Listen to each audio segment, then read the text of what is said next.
You got to wait for a gapper. That is fair down the right field line. Giambi on his way to third.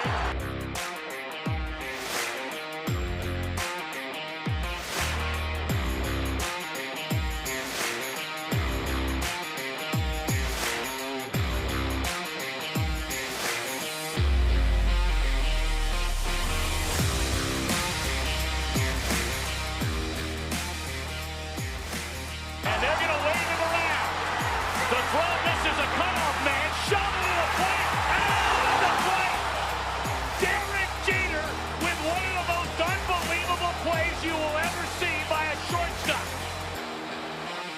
Live from Chatterbox Sports Studios, it's Off the Bench with Thom Brennaman. Well, good morning. A good morning on a beautiful day here in Hamilton, Ohio, our Chatterbox Studios in Greater Cincinnati. Great to have you with us for Off the Bench, presented by our friends at United Dairy Farmers. I'm Thom Brennaman, along with Casey McAllister and Paul Fritzner. Gentlemen, good morning.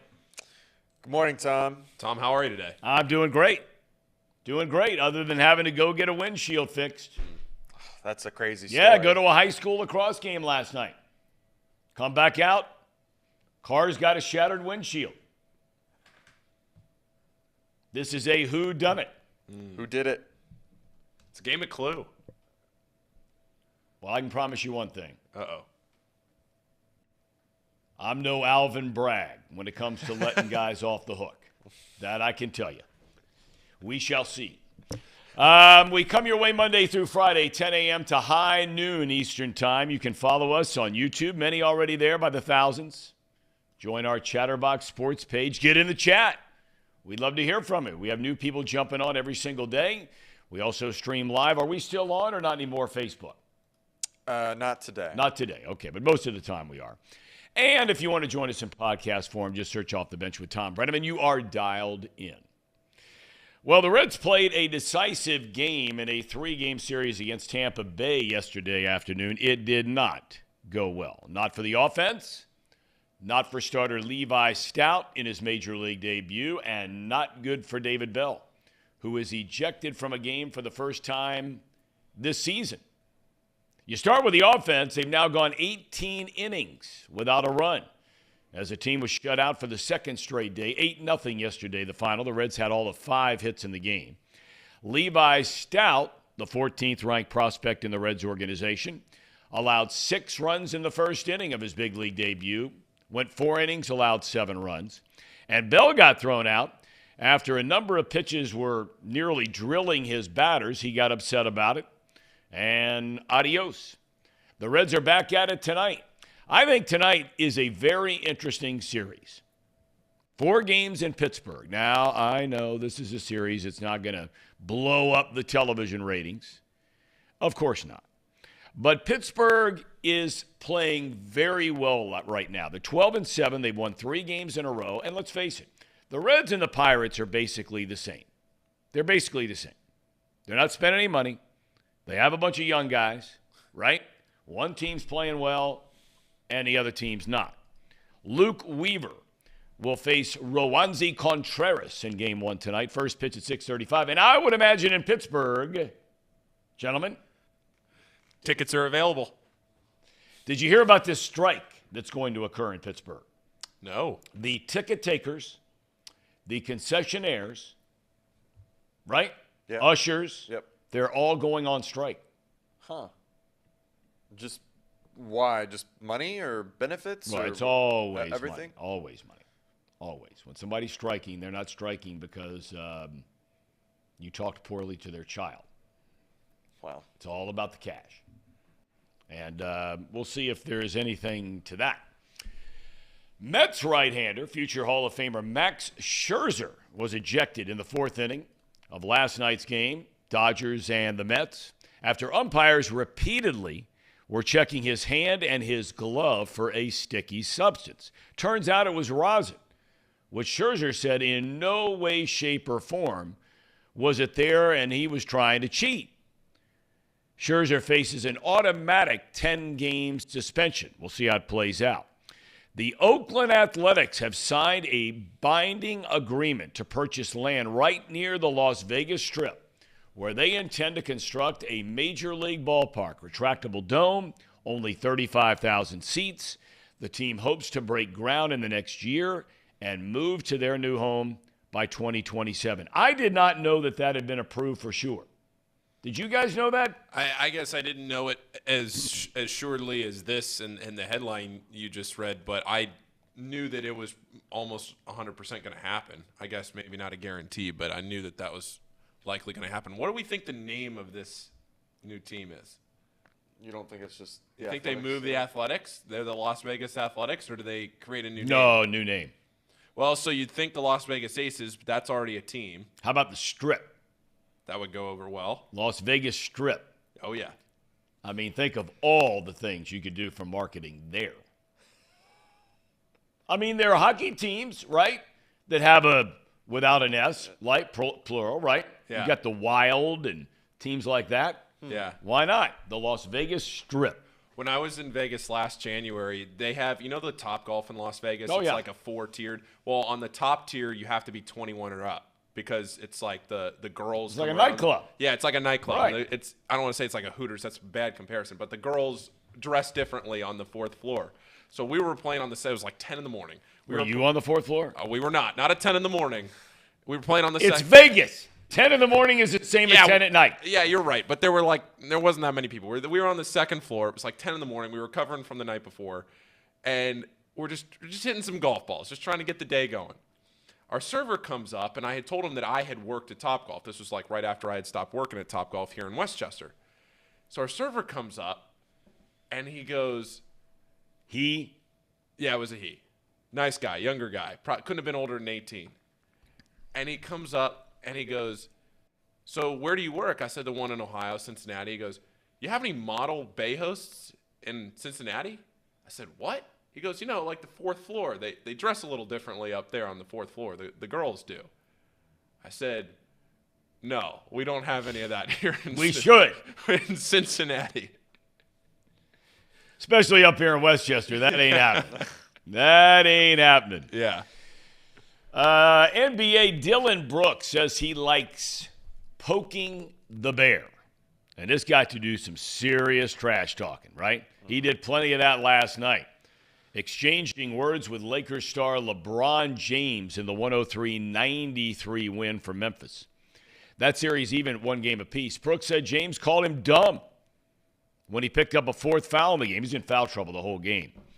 And Brooks is one of the best defenders around. And Brooks responded by saying, you can't take me one-on-one, never have, never will.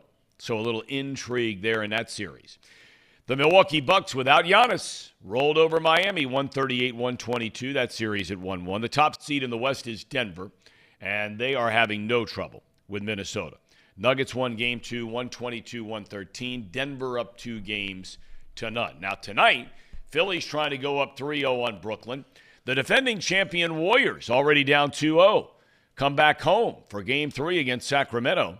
But, of course, Golden State will be without Draymond Green, who is suspended after his ejection in Game 2. And for you late-nighters, Paulius is right up your alley. Oh, I know. Game 3, big one tonight in L.A. The Suns and the Clippers. They'll collide with a series at 1-1. In the NHL, a lot of people say watching the NHL during playoff time is lights out. It's electric.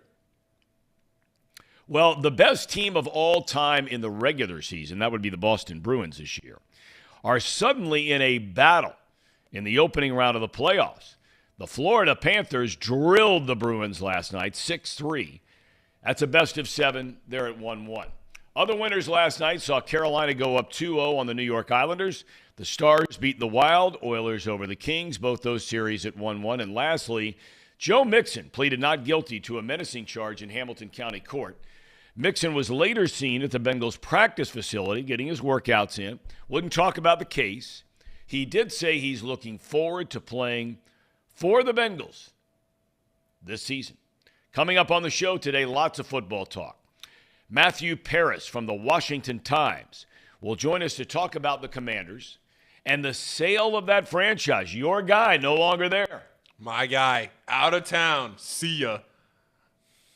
Well, I can't wait to hear what Matthew has to say about this because I can't either. I grew up, before we moved to Cincinnati, we were living in Virginia Beach, Virginia, and that's Redskins country, or was Reds, now Commanders. And, man, I remember crying like a baby when we had a bunch of families get together and watch that 1972 Super Bowl between the Redskins and the Dolphins. And, of course, Miami won it, capping an undefeated season. I cried like a baby. But there was a time where that franchise, I mean, they had a waiting list for season ticket holders that the names on a piece of paper would run from here to downtown Cincinnati. And now, half empty half the time, right? Hal Habib from the Palm Beach Post joins us at 11 o'clock. A lot going on there. He was on hand yesterday. You may have missed it. Tua Tagovailoa said he contemplated retirement after his concussions, plural, last year. We're looking forward to that conversation. And, of course, at 11:30, the best 30 minutes in television with our main man, Tracy Jones. Our guy. That is our guy. Actually, our guy. He's really Casey's guy. He is. I mean, he really is. Every once in a while, Casey will just look over and be like, Tracy texted me something. We're going out to the bars tonight. It's wild how much they hang out outside of work. We don't get those invites, Tom. There's no invite ever.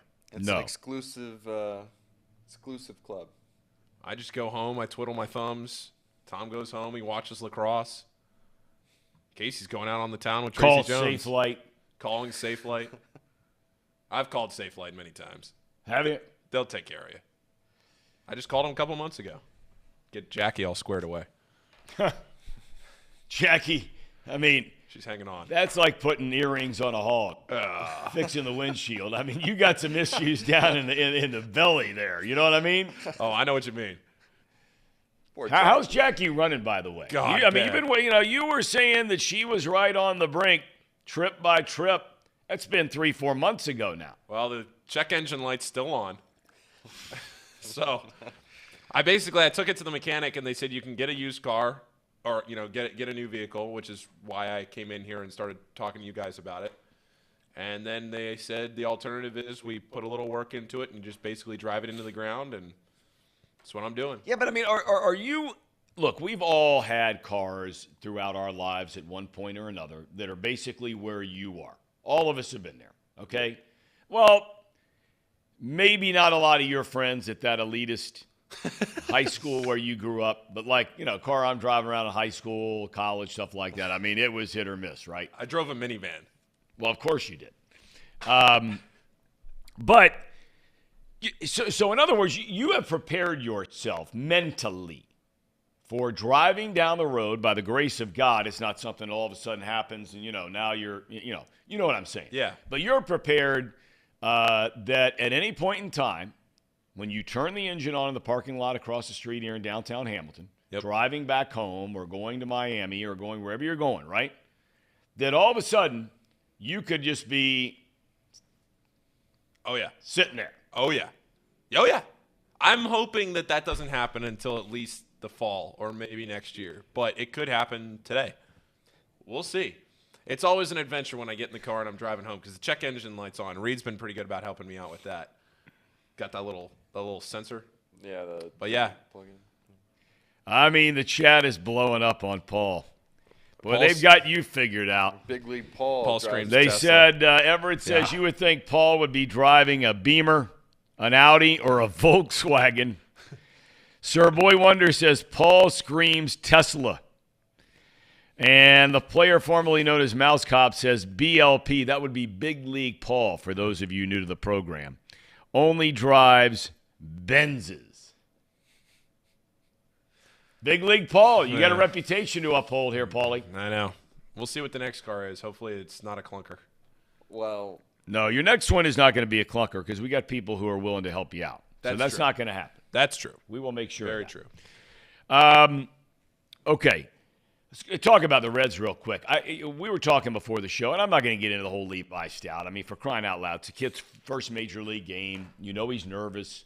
I mean, I often used to think about when guys were making their major league debut, and I did a lot of games, I mean, hundreds of games, where guys were making their major league debut, and frequently whoever, I was broadcasting for, we would try to find out from a young man if his mom and dad were going to be there or his wife or whatever it might be. And we would always find him in the stands. And it was just fascinating to me. It used to hit me all the time about, you're growing up and, you're thinking about all the car rides. In some cases, it could be, 10 minutes down the street where you grow up playing baseball. It could be, a dozen hours away if you're playing in some tournament or some showcase event, college, whatever it might be.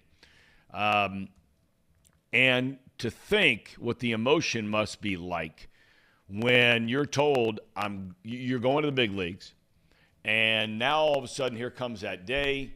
I think it probably made it better for him that it was a day game and a night game just for nerve's sake. That didn't pan out as far as execution goes. But you always give the guys a lot of rope there. And so Stout went out, very first inning. What'd you say, third or fourth pitch, home run? Third pitch, I think. Okay. Third Well, he pitch. gives up 6 runs in the first inning. And look, now he's got that behind him. And we'll see what his coming starts, because I have a feeling they're gonna stay with him for a while. But I want to get to this Pirates series because, look, going into the season, if you're a Reds fan, if you're a Pirates fan, right, your hopes are not high for contending. I mean, stranger things have happened, but you're looking at your team on paper compared to other teams, and you're like, this doesn't look good. Neither team is spending any money on payroll. Nothing. Pirates haven't forever. The Reds, in certain seasons, have, but not this year. They're playing a bunch of young guys. They're trying to, build their minor league system so they can be competitive with young players. But here you have 2 teams that are a couple of weeks into the season. The Reds have not played badly. They've been okay. I mean, they haven't been average because they're 5 games under 500. But their schedule's been tough. They've been okay. They've been exciting to watch. Their 4 and 5 spots in the rotation have been brutal. They're addressing that to see if they can't get it better. But here you have the Pirates, who are far exceeding expectations at 12-7 on the year. They just steamrolled Colorado out in Denver the last 3 days. So, when the Reds are going into these series against the Tampa Bays and coming up next week the Rangers and, the Atlanta Braves and teams like that, you're going into the series thinking, hey, just don't get swept, right? If you play them 3, just don't get swept. The Pirates, traditionally, you're thinking, all right, this is a team we should beat. And if the Reds want to get to a situation where they're not losing 95, 97, 100 games, this is the kind of series, and there are others to follow, where you've got to go in and play well. There's not a big home field advantage there in Pittsburgh. Nobody's going to the games, kind of like here. And so, these are the series where, from a leadership standpoint, from David Bell and the coaches and the players themselves, I think you've got to find a way. You guys tell me if you agree. This is a series you've got to go in and really come out and try and take it to a team that basically is you, but they're playing better than you. Well, yeah, and then you look at the rest of the schedule here for the Reds after that, the Pirates, then the Rangers come into town, but you have the Athletics after that. The Rangers are playing pretty well to start this season. Then you have the Padres, White Sox, Mets. I mean, you're talking about a situation here with the Reds where over the next 10 games, you have decent opportunities for wins between the Pirates and the A's. Then maybe you take 1 or 2 from the Rangers. I mean, this is a pretty important, I would say, relative to if you care about their record. Then these next 10 games, they could tell you something about this team, some of these younger guys, how much they grew up in a stretch like this. I think you're right, Tom, and you go to Pittsburgh, you haven't had a day off in a while. I mean, think about that. Besides the weather, right, they didn't play on Wednesday the 5th. But other than that, they haven't had a scheduled day off here in this month. So I know it. You start to get through the month, you get worn down, you feel like your arm's getting tired, you're getting into the monotony of the season already about 20 games in, and now all of a sudden you got to play a team that you should beat, or you should at least split with at the worst. Yeah, at the worst, a 4-game series. Yeah. And I was just looking at how well they've been doing. A lot of it has just been their batting. Their offense has been pretty good. Yep. If you look at their pitching, their ERA is 13th, but their WHIP is 23rd. I don't know. I think if you look at who they played as of late, the Cardinals have been on a downswing. Yes, they have. Colorado's not that great, and they were in a very friendly hitting area in Colorado, right? That's a very batter-friendly. That's right, Casey. So, I mean, Casey. I'm just Boning saying, up. I'm just saying that maybe it's better to maybe look at how we played them at the beginning of the season and not take a whole lot of from what they've done as of late. I think we match up just enough to where we can at least win the series from them. We got to split, though, if not that. I mean, Well, if I'm not if we mistaken, don't, but then- when the Reds beat them earlier this year, the first time they beat them, I think that ended an 8 or a 9-game losing streak the Reds had against the Pirates. I'm pretty sure that's right, dating back to last year. Yeah, because the Reds lost on opening day and then won the next 2. Yes. So, Tom, there are several members of the Chatterbox chat that are going to Pittsburgh Yes. for this series. And I think Brian B. brings up a great point. I'll put you on the spot here. I'm sure you've seen the comment already. I'll put you on the spot here for this one, but going forward, maybe we can prepare it a little more. But since he asked, I'll just ask you, any recommendations on food in Pittsburgh? Any restaurants that jump off the top? You know, I wish I could remember, and you'll know the location. The Reds team hotel is right by there. There's this big, huge square in downtown Pittsburgh, where you'll see a lot of kids running around out there, and in this big square there are a number of restaurants there. It's a big social gathering place. A lot of families and kids during the day, on the weekends, and obviously you'll be there on the weekend if you're going. If the weather's good. And they've got some good Italian restaurants there. I'm drawing a blank, but they've got some good Italian restaurants here in Pittsburgh. And, of course, they're known for pierogies. Monty Brothers. Yes. Have you ever had that? I've not. Okay. Never been to Pittsburgh. I've driven through it coming over from D.C. a couple of times. We've gone north and kind of been around the city, but I've never actually been. Tell you what, Pittsburgh is a lot like Cincinnati. I think Cincinnati overall has a much more vibrant downtown with over the Rhine and that kind of thing. But Pittsburgh, just geographically, topography, it's exactly like Cincinnati. I mean, if you're coming in from the airport, you go through this tunnel, and then all of a sudden, into a mountain, and this tunnel cuts right through, and then bam, there's the city. And 3 rivers, the confluence is the word. 3 rivers combining there, the Ohio, the Monongahela, and the Allegheny rivers come running right in there, forming one. And it's a beautiful looking city. It really is. And it gets a bad rap from people who have not been there. It was a dump about 10, 12 years ago. And now they've really done a nice job down there. You'll have a nice time. And believe me, you'll be able to stretch out a little bit if you're going to the games at PNC Park. Beautiful ballpark. The thing I love about it, people used to ask me these questions all the time. They still do from time to time. But now that I'm a has-been and want to be. But people would always ask me, what's your favorite ballpark? Well, if you could just drop me off somewhere without all the headaches of getting in, right, it would be Dodger Stadium. But, the team stays an hour bus ride away with traffic. 45, 50 minutes an hour. So, the bus ride over after the game, wait around an hour after the game, get on the bus, takes you 45 minutes, 50 minutes to get back to the hotel. It's just a pain in the tail. But Pittsburgh was always great because you can walk to the ballpark if you're staying downtown. You just walk right across the river. There are people everywhere. You feel safe.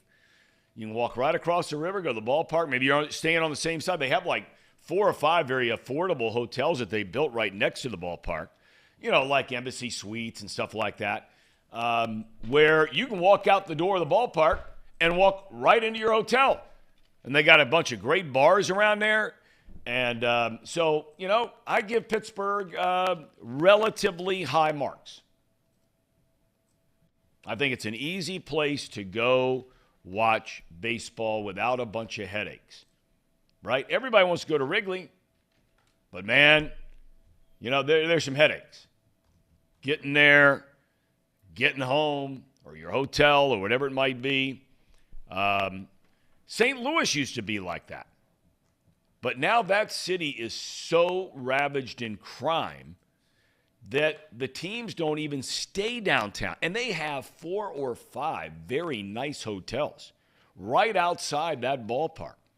But teams through the years have said, no how, no way. America's most dangerous city, St. Louis, the last 7, 8 years running. So now the teams are staying. You may as well be like you're in Los Angeles. Doesn't take you as long to get there. But they're all staying in the suburbs. It'd be like teams coming to play the Reds and staying up in Mason. You imagine that?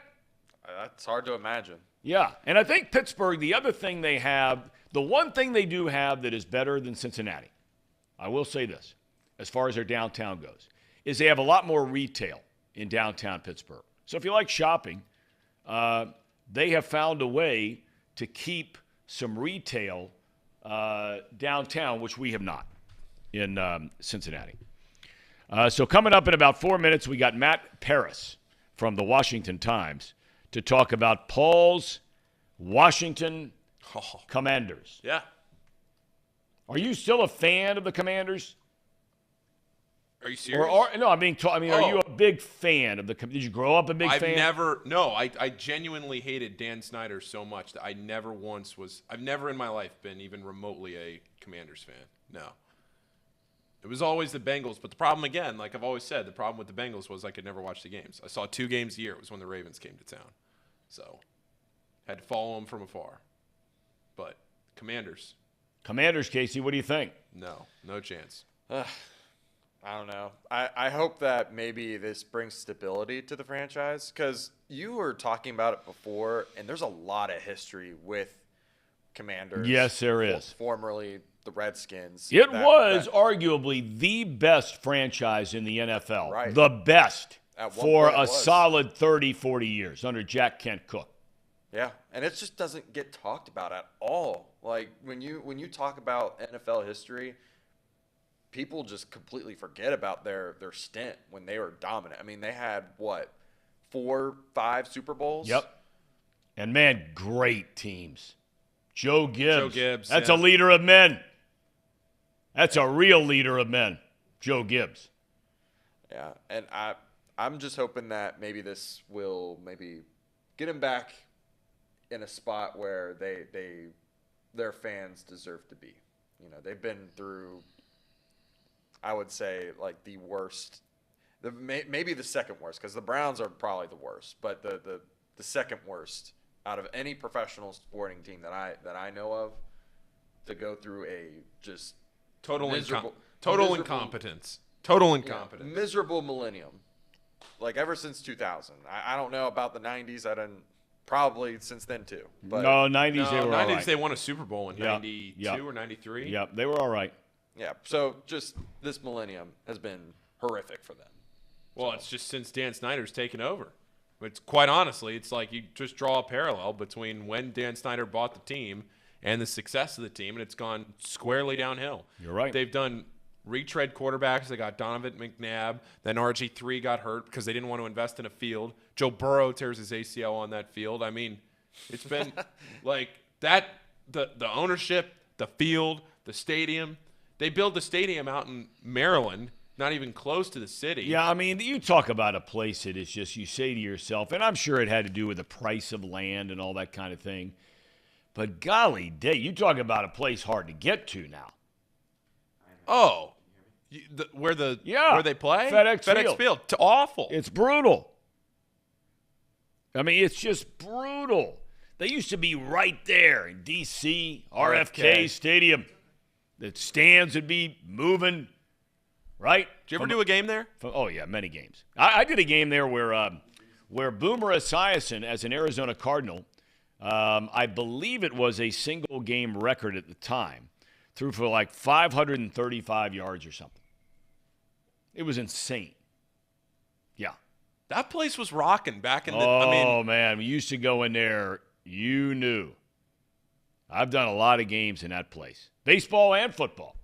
And, yeah, but, man, when the Redskins were good and they had it going on, that was a great franchise. Is Matt there? He's getting set up. Okay. That was where the Nationals played before they built the stadium in 2008. They played there, so you'd always have to go over to RFK, and it was not a great baseball viewing venue. It was fine. But it was cool. It was cool, yeah. I enjoyed it. I'm glad it's not like I did the first game there when they moved back. You did the first game at RFK? When they came back. Yes. Yeah, in 2005. Yeah. Yep. Arizona Diamondbacks were in town. Yeah. Yeah. Yep. Did that game. It was cool. We had a lot of fun with the mascot and all that kind of stuff, and it was good stuff. Didn't George Bush throw out the first pitch of that game? He might have. I don't remember. I always remember I was fortunate enough to be there in the World Series when George Bush threw out the first pitch in 2001. It was the most electrifying single moment that I've ever been a part of in sports. 9/11 had just occurred. We're in New York. Throws out the first pitch. The Eagle is soaring through the roundest stadium. Crowds going crazy. It was unbelievable. All right, let's get into formerly known as the Washington Redskins. I still like saying that. But now they're the Washington Commanders. And kind enough to join us from the Washington Times, covers the team regularly. Matt Paris. Matthew, how are you, young man? Thanks for the time today. How's everything there? Hey, it's good. Ron Rivera and Martin Mayhew are talking later today for a pre-draft press conference, so it should be a little bit eventful.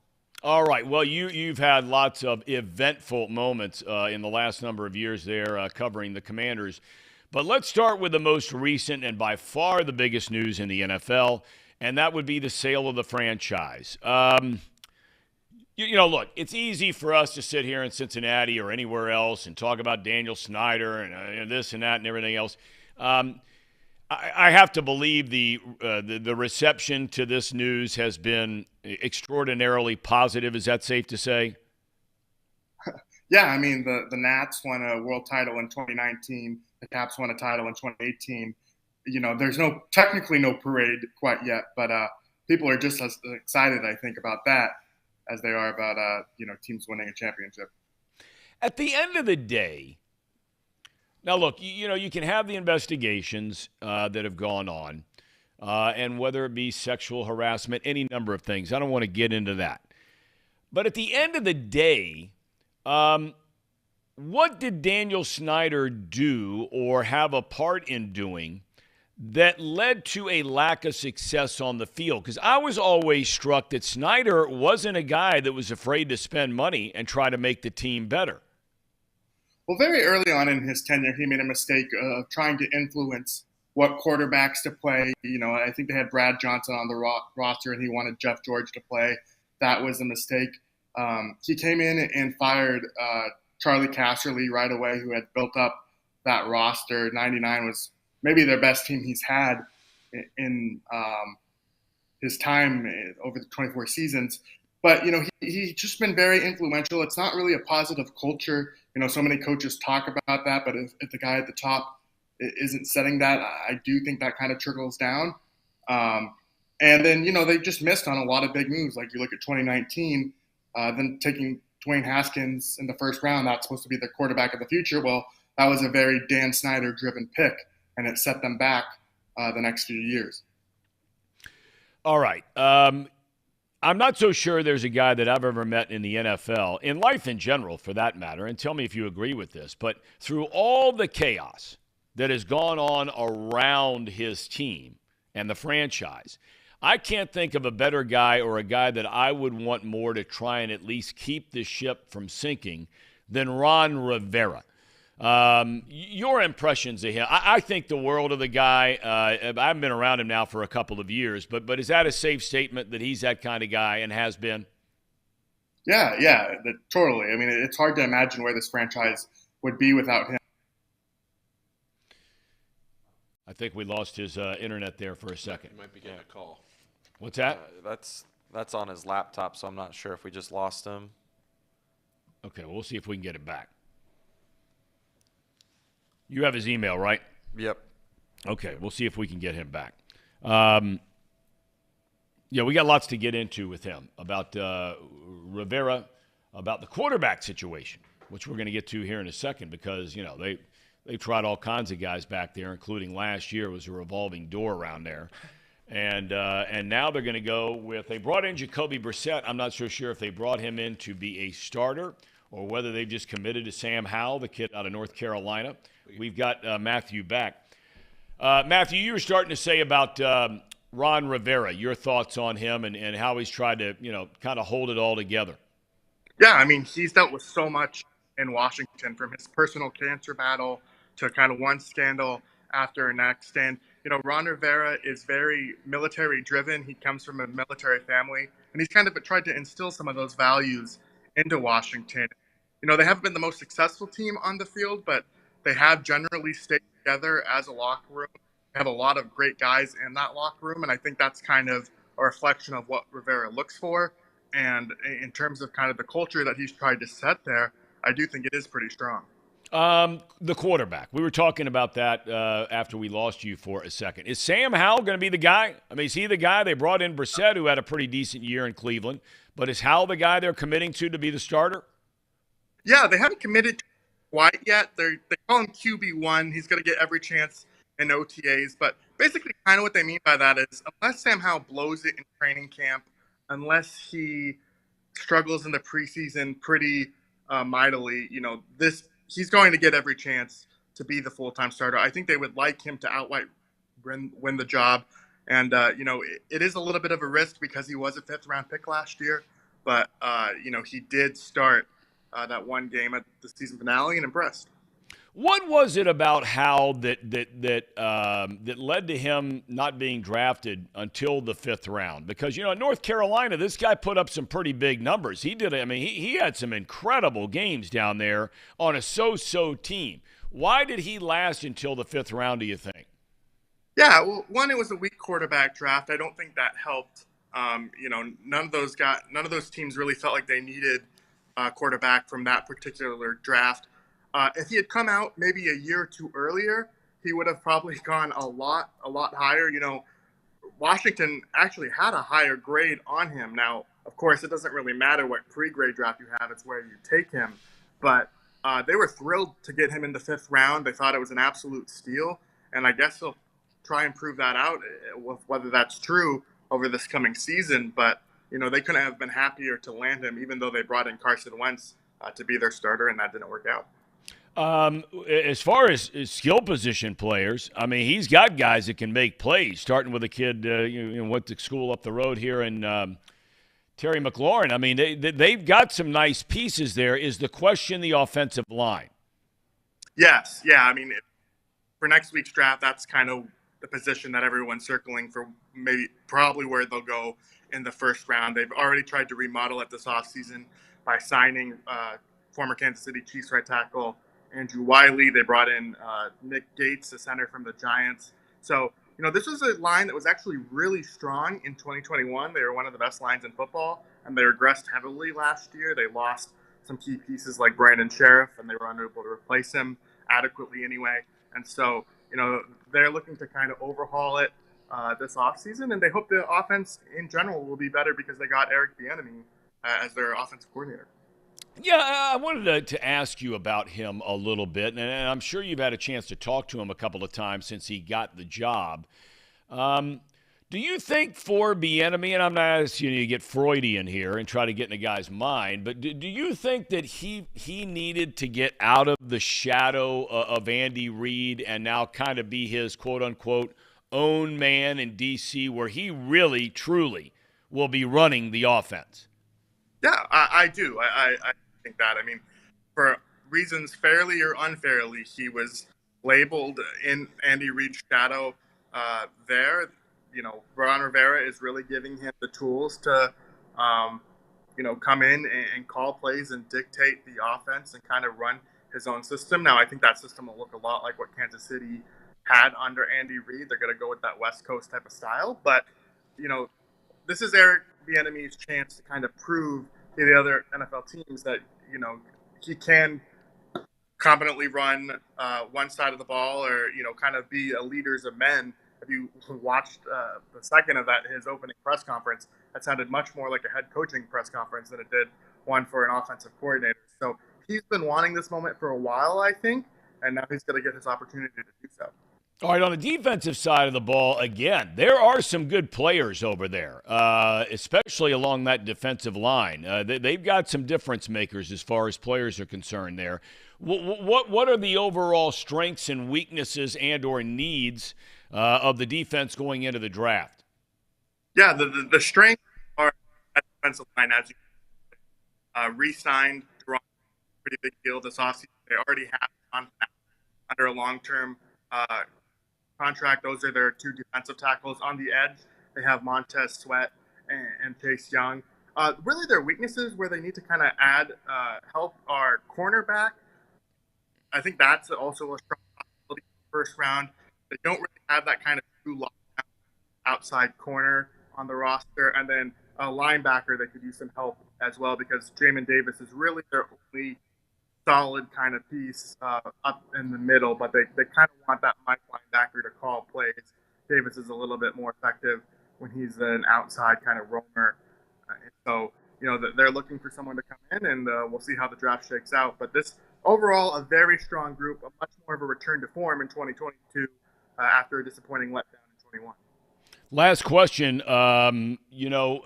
This is a tough division. I mean, for a long time, that NFC East was not very good. Now, all of a sudden, you get Philadelphia goes to the Super Bowl.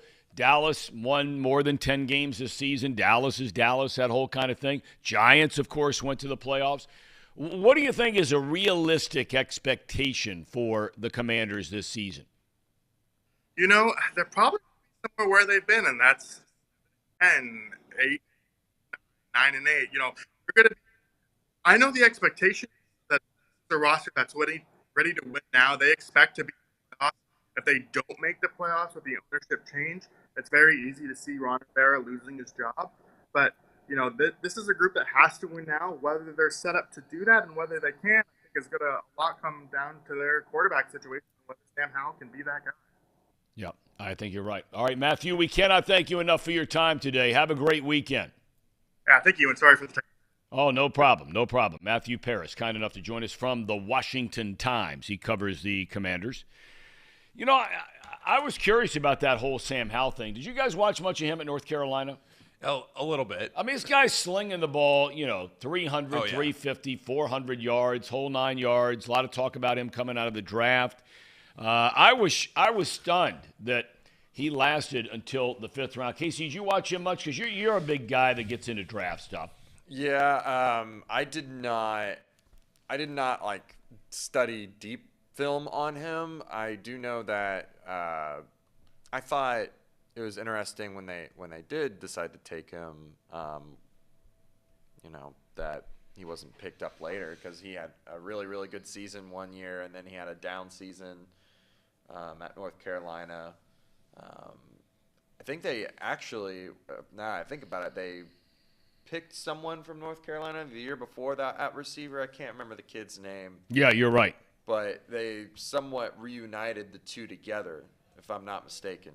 So I mean, I don't know. I'm not super high on Sam Howell. I think they will eventually get a quarterback, but there just wasn't a whole lot last year to really gauge a good. Yeah. Right. He only played one game, started. They did win the game, incidentally. I mean, to me, a lot of guys don't. I mean, I'm a guy, and many of you know watching this show, I don't get wrapped up in a bunch of numbers. I just want to know, did you win the game or lose the game? And the only start that the guy made, he threw one touchdown, one pick, right around 58%. He didn't throw it a lot. They were running it a lot, but he won the game.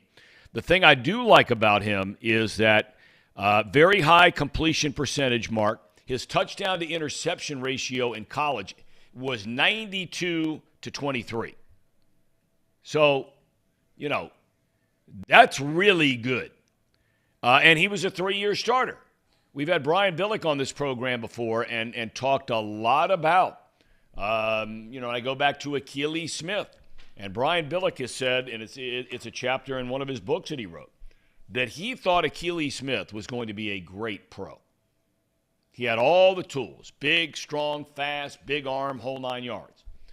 And then, of course, he turned out to be a major disappointment as a first-round pick right here for the Bengals. And as Brian was writing that book, he got into the whole thing about only having 1 year as a starter. And let's face it, okay, I don't care what conference you're in. Now, some are different than others, for sure. But, when you're playing where Smith played at Oregon, you might have one tough out-of-conference game, maybe. The only team that doesn't play anybody in the preseason is Michigan. I don't mean to digress, but has anybody seen their schedule this year out of conference? Again? It is beyond description how pitiful it is. So now, a Michigan fan would say, hey, obviously doesn't mean anything because we're kicking the Buckeyes' tail the last 2 years, and you can't argue with that. I digress there for a minute. Easy shot at Michigan. But, 1 year as a starter, you maybe have one out-of-conference game. You have 3 patsies, right? Then you get in the Pac-12 in the case for Smith. And, you got a couple of tough games. You got a lot of, right? And it's your only year. How, although the ACC is not the greatest conference in the world, 3-year starter, put up big-time numbers. I mean, you look at his seasons. And this is the stuff, and Brian Billick pointed out in this book. This is the one thing of any lesson that he learned. It was a lesson that no one has any idea what the hell is going to happen when you draft a quarterback in the top 8, 10 picks in the draft or first round in the draft. Are there can't misses? John Elway, Joe Burrow, guys like that? Yes, there are. Are there guys that first round picks? You think they're going to be good. They turn out to be good. Herbert, guys like that. Flyer on guys like Josh Allen, right? Didn't play big time, huge D1 football, taking a flyer. But how, in a major conference, 38 touchdowns, 7 picks. 30 touchdowns, 7 picks. 24 touchdowns, 9 picks. 64% completion percentage. This is what I wonder, Casey, okay, about your guy, Anthony Richardson. Yeah. All right? Now, you look at the top 4 guys, quarterbacks in the draft this year that most feel are the top 4. And I'm going to leave Hooker out of the mix for a minute, okay? You got Stroud, Young, Richardson, Levis, right? Okay. If you look at the greatest weakness for each of those quarterbacks, all right? So Stroud, people wonder, can he handle the pressure? There have been games where pressure's coming. How does he handle it, okay? Because if you give him time, nobody's better, right? Bryce Young, everybody asks about being small, okay? He's not very tall. He's not very heavy. That's the big question with him. Levis is he forces stuff a lot, and maybe that's because he plays in Kentucky and he's playing against better teams in the SEC, and he takes a lot of big hits. I mean, he exposes himself to taking monster hits. Richardson, the question is accuracy. He is barely better than a 50% passer at the college level, right? Right. I read a thing the other day. He had the highest completion percentage in the country last year of balls thrown behind the line of scrimmage. So you're factoring those passes where it's a bubble screen. They'll dump it off to a guy and off they go, right? An athlete, right? Right. So you're factoring in those huge completion percentage numbers to his overall completion percentage numbers, which are barely over 50%. Of those 4 question marks, which one would concern you guys the most if you were drafting them? So Young, it's his size. Stroud, it's can he handle the pressure? Levis, taking big hits and forcing the ball, a lot of picks. Or lack of accuracy.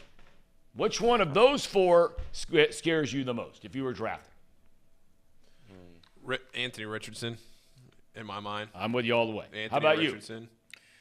you? Rank them.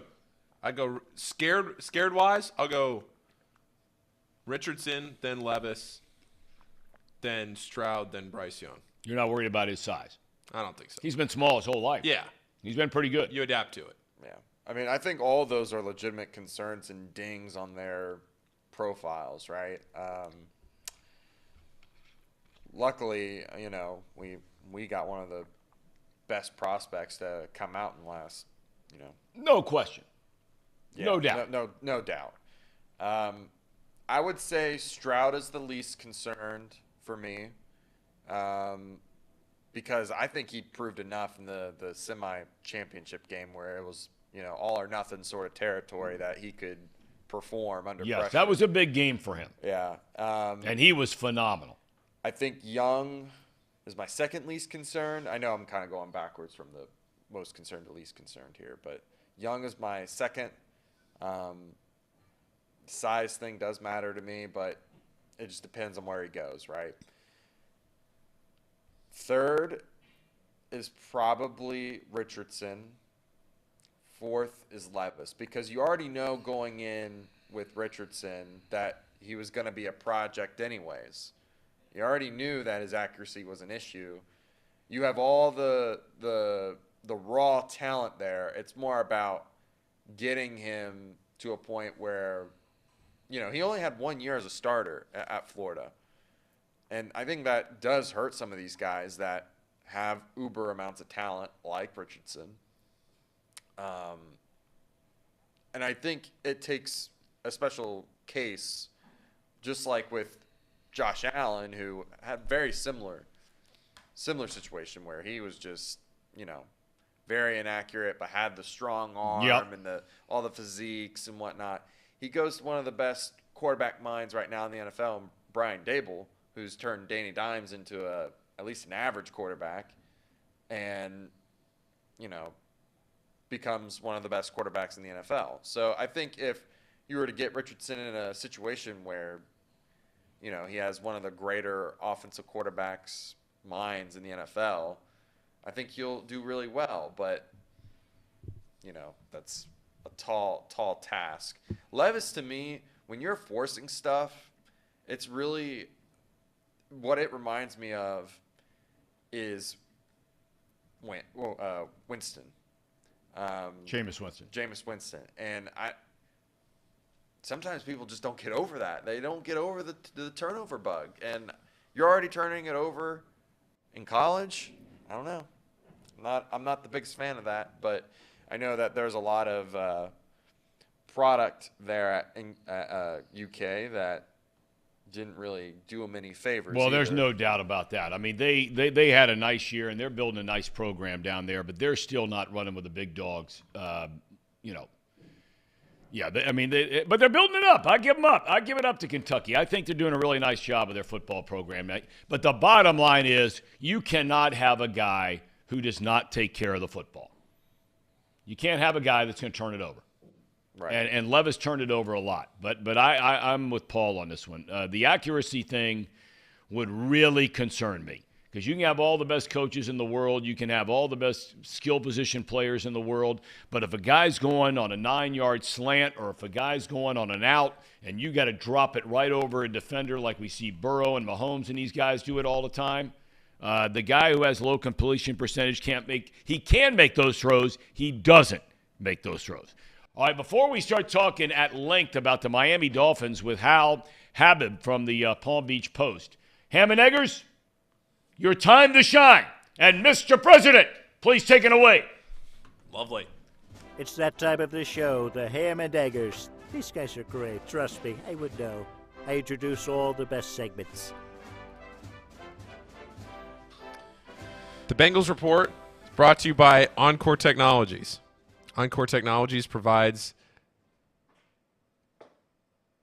IT solutions for a data-centered world with a suite of services from mobile computing to desktop to data center, supporting both centralized and work-from-home computing models to improve efficiency and productivity. Visit encore.tech. The path to innovation begins here. That was a 6 out of 10 effort on my part on memorizing the ad, but we're getting there. There's also a new premium alkaline water out. It's Pawnee. It's right in front of us. Pawnee water, we got it here on the desk every day. Got a box of it next to us. Tastes great, and it's made right here, Hamilton, Ohio, right downtown, right across the street from us. It uses natural limestone filtration, unlike the artificial processing that many other brands use. The result is a healthy alkaline water that is also the best tasting water in the world.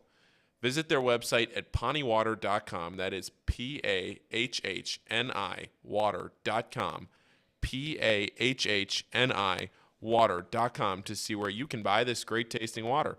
Bet with Betfred, drink Pawnee water, get your coffee from UDF, and get your technology solutions from encore.tech. So just to kind of wrap a little bow on the quarterbacks in this draft class, I'm seeing Richard Stites in the chat, right? I haven't seen this guy in our chat, but I agree with him. I think the hype for Levis and Richardson is way overblown for a top 10 pick. You're having two projects there, and maybe it's just because, if you're gonna pick a quarterback, you got to pick your guy, right? You got to go up and get him. But if it were me, I would just let the guy fall. If I was an organization that wasn't necessarily just a quarterback away, you got to fill out the rest of the roster. Just let him fall. And if he ends up falling to you, then yeah, you take your guy. But if not, then I'm looking at like the Tampa Bays of the world, or any of the other teams that might need a quarterback, like the Ravens might need a quarterback here in the future. Which I know we're not really talking about that. We might need to. They could be a sneaky dark horse team to do something about that. But anyways, I'm going to get Hal ready here, Tom. All righty. Sounds good. Hal has been around a long time. He was at the Miami Herald for nearly 20 years, and then became the sports editor over there at the Palm Beach Post. Has been covering football for a long, long time. So we are extremely grateful to have Hal with us here today. Hal, good morning. I imagine, we're lucky this time of year to get some beautiful sunshine on these spring days. We were 80 4 days ago, dropped down to 39, now back up to 80. I'd imagine you guys don't have to worry about that much down in your neck of the woods. It was actually pretty chilly, like yesterday morning. I think it was like 68. Yeah. That's really nice, Hal. That's really, really nice. Hey, thanks for taking the time to be with us. There is a lot going on with this Miami Dolphins franchise. Let's start with, we like to ask the questions about, where you been, where you now, where you going. Last year, they start off looking like one of the best teams in the NFL. Then all of a sudden, the whole Tua thing begins, concussion, and, ultimately leading to, a disappointing ending, especially considering the start. You look at last season, and what do you take away positive and what do you take away negative? The positive, I would say, is, I look at it as more or less a transition year for Mike McDaniel to come in, get his feet wet first year as a head coach, get his system in, and then see what happens from there. And, obviously they brought in Tyreek Hill, a lot of buzz over that, paired him with Jalen Waddle on the outside. And a lot of teams had an awful lot of trouble with contending with those two guys. So all that was going very well. But, when you look at the negative side, it was an incredibly streaky team. Win 3, lose 5, win 3, lose 5 more, that kind of thing back and forth. And I'm sure that the Dolphins are going to focus on trying to be a lot more consistent in 2023. One of the things they did that's, I think, very important to sort of right the ship is bringing in Vic Fangio as their new defensive coordinator. Well, Fangio is one of the great defensive minds and one of the great defensive coaches that has ever been around. in the history of the National Football League. We'll circle back to him in a second, but you were there every day. You know, here in Cincinnati or somewhere else, everybody had an opinion about the way the franchise and the way the coach handled Tua, the whole 9 yards, and especially coming in here to Cincinnati after he had wobbled around the week prior before the team came in for that Thursday night game. He starts here. He gets concussed here in Cincinnati during that game. But from where you sat, what was your impression of the way the team handled that whole thing with Tua? Well, you know, they came out after the Buffalo game and said that the reason he was wobbly when he got up after that one hit was a back injury, not a concussion. I'm of the opinion, and I never saw any MRIs or anything, but I think a lot of people down here think that, yes, Tua did have a concussion in that game. Certainly all the visual evidence points to that. And then to come back and play 4 days later, and there was no doubt that he had a concussion in the Bengals game, you know, it does call into question whether he should have been out there to begin with, that's for sure. I think after that they were ultra conservative, as they should be, as any team should be, with a concussion, really. And I think we're, you know, in the NFL league-wide, I think they're learning more and more about what concussions are and being more cautious. Part of it is, hey, let's be honest, they don't want to get sued, right? So, you know, they made sure that Tua saw several specialists as the season wore on. You know, he definitely had a concussion on Christmas against the Packers. That was one that Tua didn't really recognize, but Mike McDaniel did the next day. And that triggered a whole set of trips to see specialists, where Tua eventually was told that with the proper amount of rest, he wasn't susceptible to further concussions more than any other player would be. Yesterday, you were on hand when Tua addressed some of these things as far as, you know, what happened last year, what he is doing and has done during this offseason to try and prevent, as best he can, of course, things like that from happening again. What did you learn from him yesterday? Well, the headline quote from him came when he was asked, "Did you ever consider retirement?" And he said yes. I didn't really expect him to say that, but, you know, that's just the truth. And he sat down with his wife. He sat down with his parents, his entire family. He obviously sat down with doctors and was reassured that he could continue playing. He's only 25. He said, you know, his age came into play. It's very rare, obviously, that anyone that young retires from football. And the third element of it was he's got a newborn son, and he wants to play long enough where his son can watch him play football and know what daddy does for a living. He's also what? Is jiu-jitsu, something like that he's been doing to learn how to fall better? Is that accurate? That is. Well, it's funny you ask, because at the very start, this was at Radio Row during the Super Bowl week. He was calling it judo. Well, no, it wasn't judo. It was jiu-jitsu. And he is taking lessons. He's still a white belt. But one of the main things they're teaching him is how to fall. You know, obviously it's one thing to fall in a gym where you're training with someone who's going at whatever amount of force that they are. When you're on a football field and you have a split second where you get hit and that split second to go down and hit the ground, that's a totally different animal. And Tua recognizes that. He's trying to get to a point where falling becomes second nature, and hopefully he can do it where, you know, this kind of motion, head jerks back and hits the ground. Hopefully we're not going to see that in 2023 for anybody, really.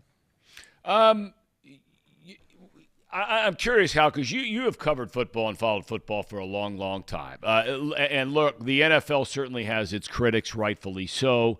as far as some of this stuff is concerned. I really believe that they care very much about player safety. That doesn't mean that every decision is a perfect one. There are different teams who have to make different decisions about different players. But whether it comes to all the money they're spending, the league, in trying to improve the equipment, this new helmet that quarterbacks apparently are going to wear this year, we'll see if that makes a difference. I give them credit at least for trying. I'm curious, all the football you've watched, and here we are in a draft where from, Tua's alma mater, you've got another quarterback who in stature is built very similarly to Tua, even smaller than Tua.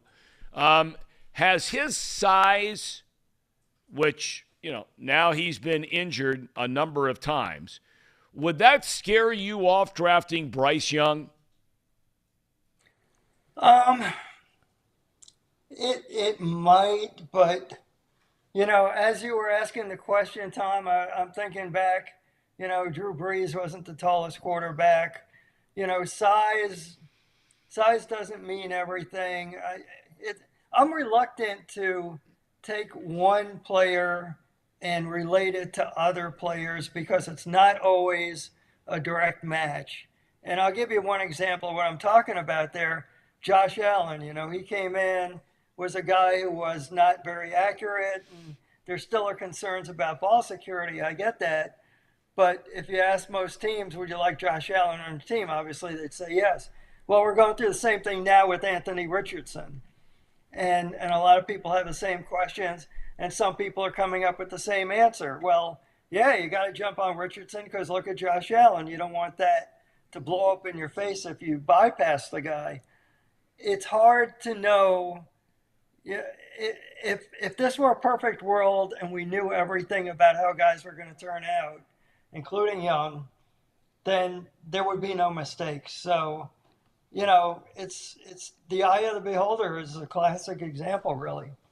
You look at this offseason, the owner down there is not afraid to spend some money. You talked about Tyreek Hill. They make the deal for Jalen Ramsey. They brought in Bradley Chubb. Tua, good Lord willing, is healthy with some weapons. What are the expectations right there in Miami? Go toe-to-toe with Buffalo and let's see what happens? They are. That's what the expectations are. And I would also throw in the Jets. Yeah, of course. We're going to be pretty good this year in the AFC East, which leaves one other team in the AFC East we haven't talked about, oddly enough. Mm-hmm. I go back to a conversation we had probably a handful of years ago with Steve Ross, and somewhere along the way, the subject of free agency and dollars going out came up, and Steve jumped in, and without even really being asked, he said, money isn't going to be an object if that's what you're asking. You could say a lot of things if you want to be critical about Steve Ross, but one thing you can't say is that he hasn't given people under him the resources to put a good team together. Well, there's no doubt. Well, one thing we can be critical of Ross is he's a Michigan guy. So we'll just start with that around here, up here in OHIO. I'm kidding around. They named the business school, if I'm not mistaken, thanks to his donation up there at the University of Michigan. Draft-wise, no first-round pick. Don't draft in the second round until the 51st pick.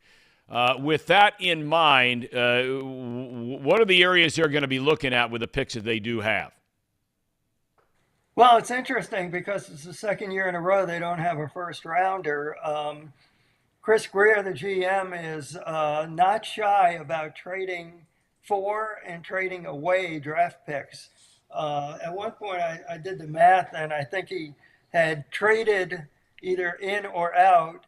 He had traded more picks than he had actually used in their original position.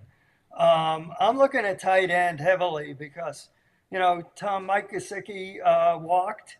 He's now with New England. And there's a big hole there. In some of the previous years, the Dolphins have had a handful of tight ends on their roster at this time of year. And we even joked with Greer, what are you just loading up on every tight end? And now they only have 3. And Durham Smythe is the presumed starter right now. And he's a good blocking tight end, but they need a weapon at that position. And so, I think you have to look at that second echelon of tight ends because there are a few guys who are going to go in the first round, but then it's a very deep class. And once you get past those first couple of guys, that's where Miami's pick, I think, is going to be.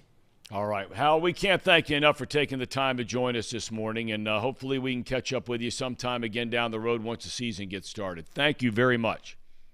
Thanks, Tom. All right. Be well. Great to have him. That guy's seen a lot of football, man. I mean, I could have asked him about every topic in the league, and he would have been on it. He's one of those guys, and there are a number of them out there that they are totally tuned in to what is going on in the National Football League.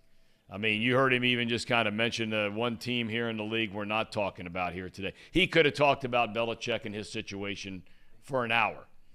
I mean, he's that dialed in and has been for a long, long time.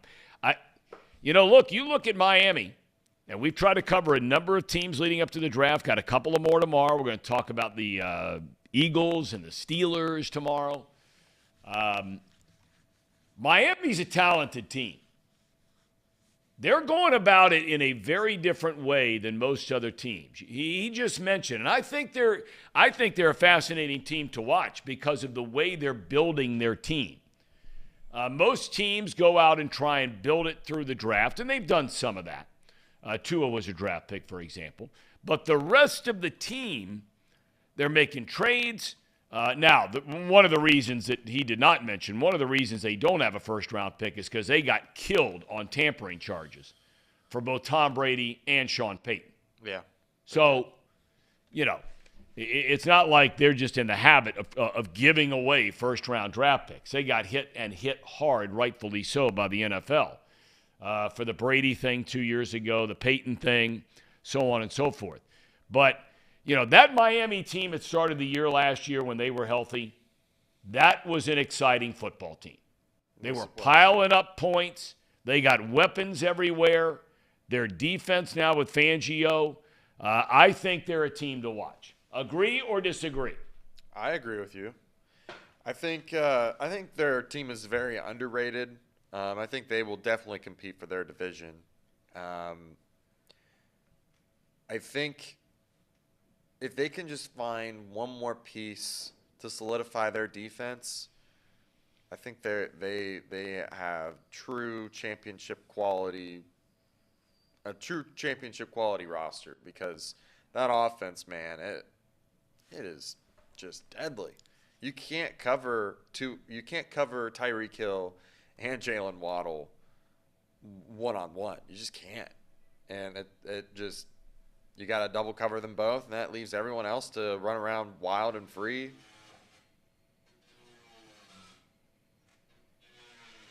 The studio is falling apart. What's going on over there?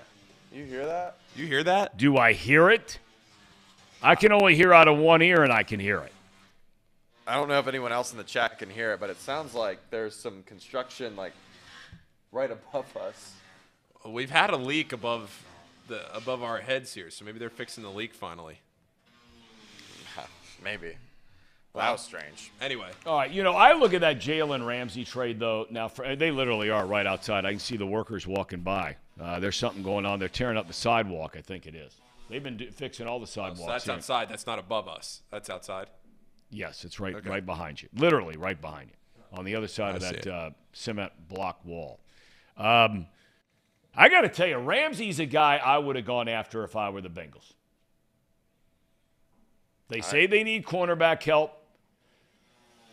You are a franchise trying to win right now. And when I say win, I mean win the Super Bowl. Third-round pick for Jalen Ramsey for a year, I'd have made that move. I would have too. It's only you would be doing it for a year rental, but that's exactly right. But I think it's all worth it. Could you imagine Awuzie, Cam Taylor-Britt, and Jalen Ramsey, Hilton, secondary, Hilton? That's. I mean, you're talking about getting after it now. That's a no-fly zone. Ooh, how about that?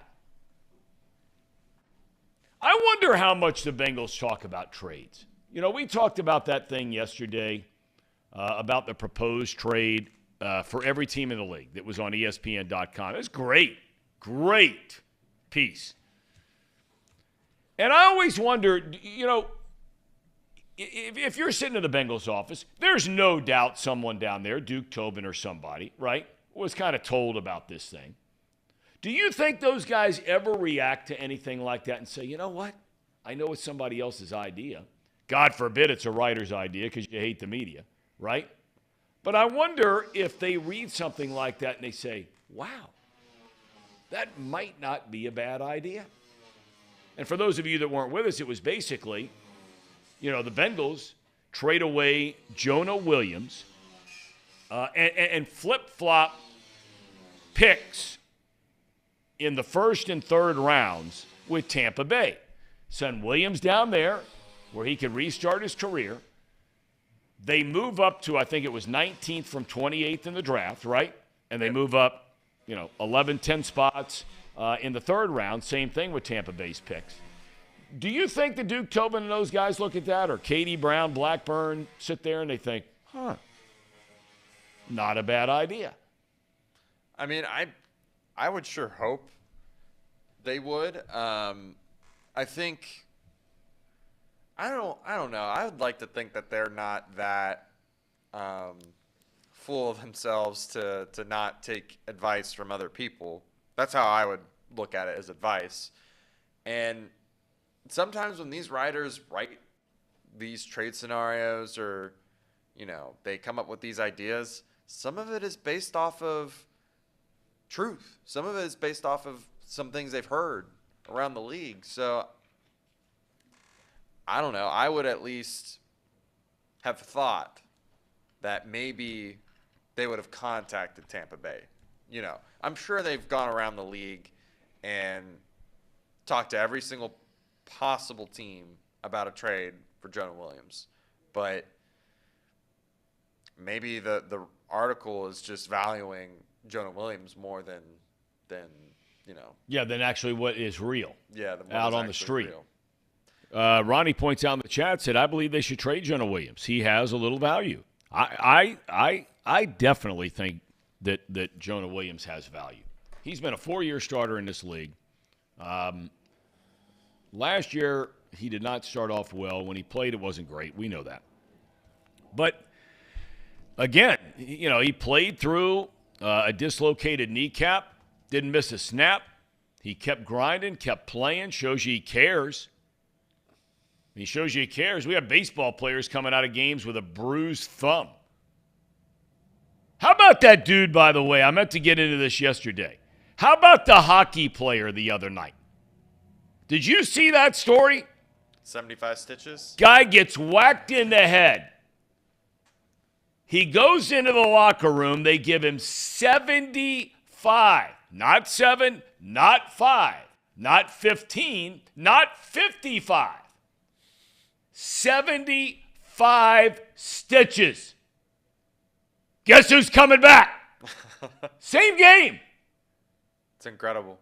I've had stitches in my hand before, and I had 10 of them, and that was just annoying to deal with. Like, I couldn't imagine playing through. Like, you could wrap up, but this is like your head, right? Like, yeah,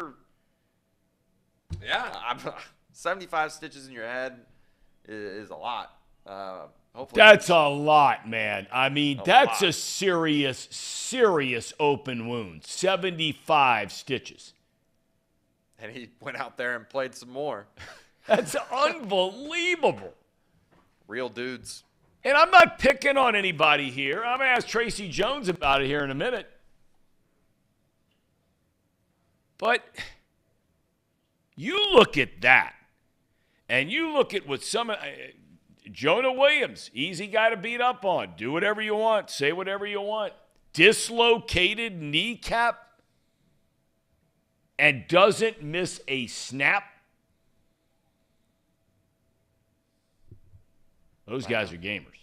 Gamer. What's the worst sports injury you've ever incurred, Tom? You know, the one that was what turned out to be the most severe one Although it's certainly, at the time, I was doing a playoff game, baseball playoff game. And many will remember this play. It was Jermaine Dye, right? He's at the plate. Outfielder for the Oakland A's. Hell of a player. Had a great career. And you know, like you see, if you're a fan, broadcaster, whatever, you see it every game, at least once, maybe more, where a guy swings, fouls it off his leg, fouls it off his foot, fouls it off whatever, right? And they limp around. You know it hurts like crazy. They limp around. They give him a little extra time. Trainer might come out and talk to him. And right back in the batter's box they go, and on we play. Jermaine Dye fouls a ball off, and it's the exact same thing. Well, come to find out, he ends up having to leave in a game. He broke his leg in 3 places. 3 places on a foul ball. Some of the hits in football, though, you just can't believe. You know, and all of you watch the Bengals every week. But, you know, when all the years, 25 years I did the NFL, and it was before they had changed some of the rules on kickoffs and that kind of thing, when guys are flying down a field, some of the hits are just, you just can't even believe a guy gets up. You can't believe it. Somebody made the analogy, and it's been said before. If you want to know how a football player feels on a Monday morning, go put shoulder pads on, go put a helmet on, and then go out to your garage and close a garage door, and from about 15 yards, maybe 50 times, just run as fast as you can and run into the garage door. Get up and go back and do it again. Do it about 50 times and see how you feel the next day. I don't know what garage door you got, but well, mine wouldn't make it. But you know what I'm saying. That's the analogy I've heard before. Man, these guys just get killed, and how they get up, I have no idea. What's the worst one you've seen? You seen one in person that was bad? I'm trying to think. I mean, I've seen a couple of guys tear their ACL. Yeah, seen a lot of that. I've seen that in high school. Yeah, I've seen a couple of guys tear their ACL. I'm trying to remember. Oh, actually, yeah, there was one that we had. I was doing a soccer game, and a guy went up to head the ball, and a guy kind of undercut him and needed CPR on the field. Oh boy! They brought the ambulance out. It was really, really scary. That's the worst injury I've ever seen. Like at a live game that I've ever seen. I mean, you were at the DeMar Hamlin game, so that one trumps any experience that I had. But I will say this, dollar in the jar. Yeah. When I was in 5th grade, before the DeMar Hamlin thing, when I was in 5th grade, we were playing this team. Had no business playing them. We were just killing them, right? They had a starting quarterback that was a girl. I didn't know this. I thought it was just a kid relatively my size that had long hair playing quarterback. You did not know it was a girl. I did not know it was a girl. And I tell you what, I probably just speared her. I speared her so hard straight into the ground, I broke her collarbone in 5th grade. I hit her so hard on a blitz. Casey. This was like one of the first times I got to play linebacker. I had no idea. And they had to air care her. You air cared a girl? Yeah. Yeah. Casey, you know, it's okay not to tell every story. Well, that was the most dramatizing injury before DeMar Hamlin. You life flighted a girl. Well, they Speared her. They didn't know what was wrong. They didn't know what was wrong with her because, you know, the collarbone, you can't, like, back then they didn't know. Oh, my God, like, Casey. So young. And wow. And how old were you? I was, like, in 5th grade. So I was, like, 11, 12. All right. I'm not sure that makes it any better, but at least you were I had no idea. The only time I knew, when I finally figured it out was when she took off her helmet, and I was like, uh-oh. Whoops. Oops. And the team never let it down. Why would that not? If Thomas. And this was before transports, so this was a girl. Yeah. Okay. And if Thomas is in the chat, he can back me up on it, on that story. It's one of the craziest experiences I've ever had playing. Being the direct person responsible for an injury is very dramatizing. I'm sure it is. I bet. I mean, I feel bad enough when I'm pitching and I hit somebody with a pitch. That's just like a bruise to the thigh. Every time I see someone get hit with a pitch, I go, ooh. It doesn't matter what it is. It Yeah. could be like the simplest, like just off the arm, and I just go, ooh. Richard Steit says, now we know why Casey bans people from the chat. Straight sadistic. I'm a mean guy. What can I Boy, say? I mean, they are lighting you up, and Tomas is not here to come to your defense No, he's not. of hitting Casey Tough Guy McAllister, says Sir Boy Wonder. Lighting up a girl in 5th grade. I didn't know she was a Sending girl. her into an ambulance in 5th grade. Life flight. Have you ever met her since then? Seriously. No, I have not. I don't know who she was. Maybe she's watching the program right now. What if it was Alex and you just never knew? No. I did one time. Me and Alex were just play fighting, and she tried to like do like a jump kick, and I just grabbed her and flipped her on accident. Casey, what is going on? Flipped her into what? The floor? Yeah, hardwood. Onto the floor. Yeah, Hardwood floor. Hardwood. In your new place? Did this happen recently? No. This was like early on when we were dating. Boy, I tell you, there's nothing like trying to impress somebody than flipping them on a floor. But obviously, she hung around. Maybe there was some damage done to her in that, which kept her around. Yeah, Right? She might have Scrambled a few eggs? concussion or something. I don't know. Casey. Oh, my God. I mean, Tracy Jones will be laying in the weeds for this. As it's pointed out by Alex. Alex just jumped in, so thank you, Alex. She says this is No. This different. Oh, Alex. okay, different. Alex okay. Wallace. Okay, all right. I'm sorry. I just saw Alex real quick. All right, Alex Wallace says this is easy material for the Tracer. And that it is. Boy, Casey, you are just getting sliced and diced on this chat. Oh, there's Alex. You know, a lot of people have pointed out about worst injury. You know, the one that probably has gotten the most pub on television, outside of the DeMar Hamlin thing, was the Joe Theismann injury. Well, I was going to say the one I can remember watching live, because Joe Theismann was before me, was the Kevin Ware injury from Louisville. Yeah. I watched that live. And the Tim Crumry injury in the Super Bowl. Yeah. For the Alex Bengals. Smith. Yeah, oh, boy, yeah. I mean, Tim Crumry's was bad. Theismann's was bad. No one's was as bad as Alex Smith. Yeah. They nearly had to cut off his leg. Right. You know what was crazy about that? I'd love to get that guy on the program. I've met him a number of times when I was doing NFL games, and I have seen him a couple of times since getting out. That's a guy that one day will be a general manager in the NFL. He is a sharp dude, man. So you were starting to say about him? Just that the coincidence, I don't know if you remember seeing this. I do, because it was just so crazy that Joe Theismann and Alex Smith both got injured on the same day, on like the same play at the same time. Like a lot of coincidences, the same injury. Both as Redskins quarterbacks. Yeah. Yes. That's right. It was very crazy. That's right. Anybody else here? Oh! Alexandria did jump in.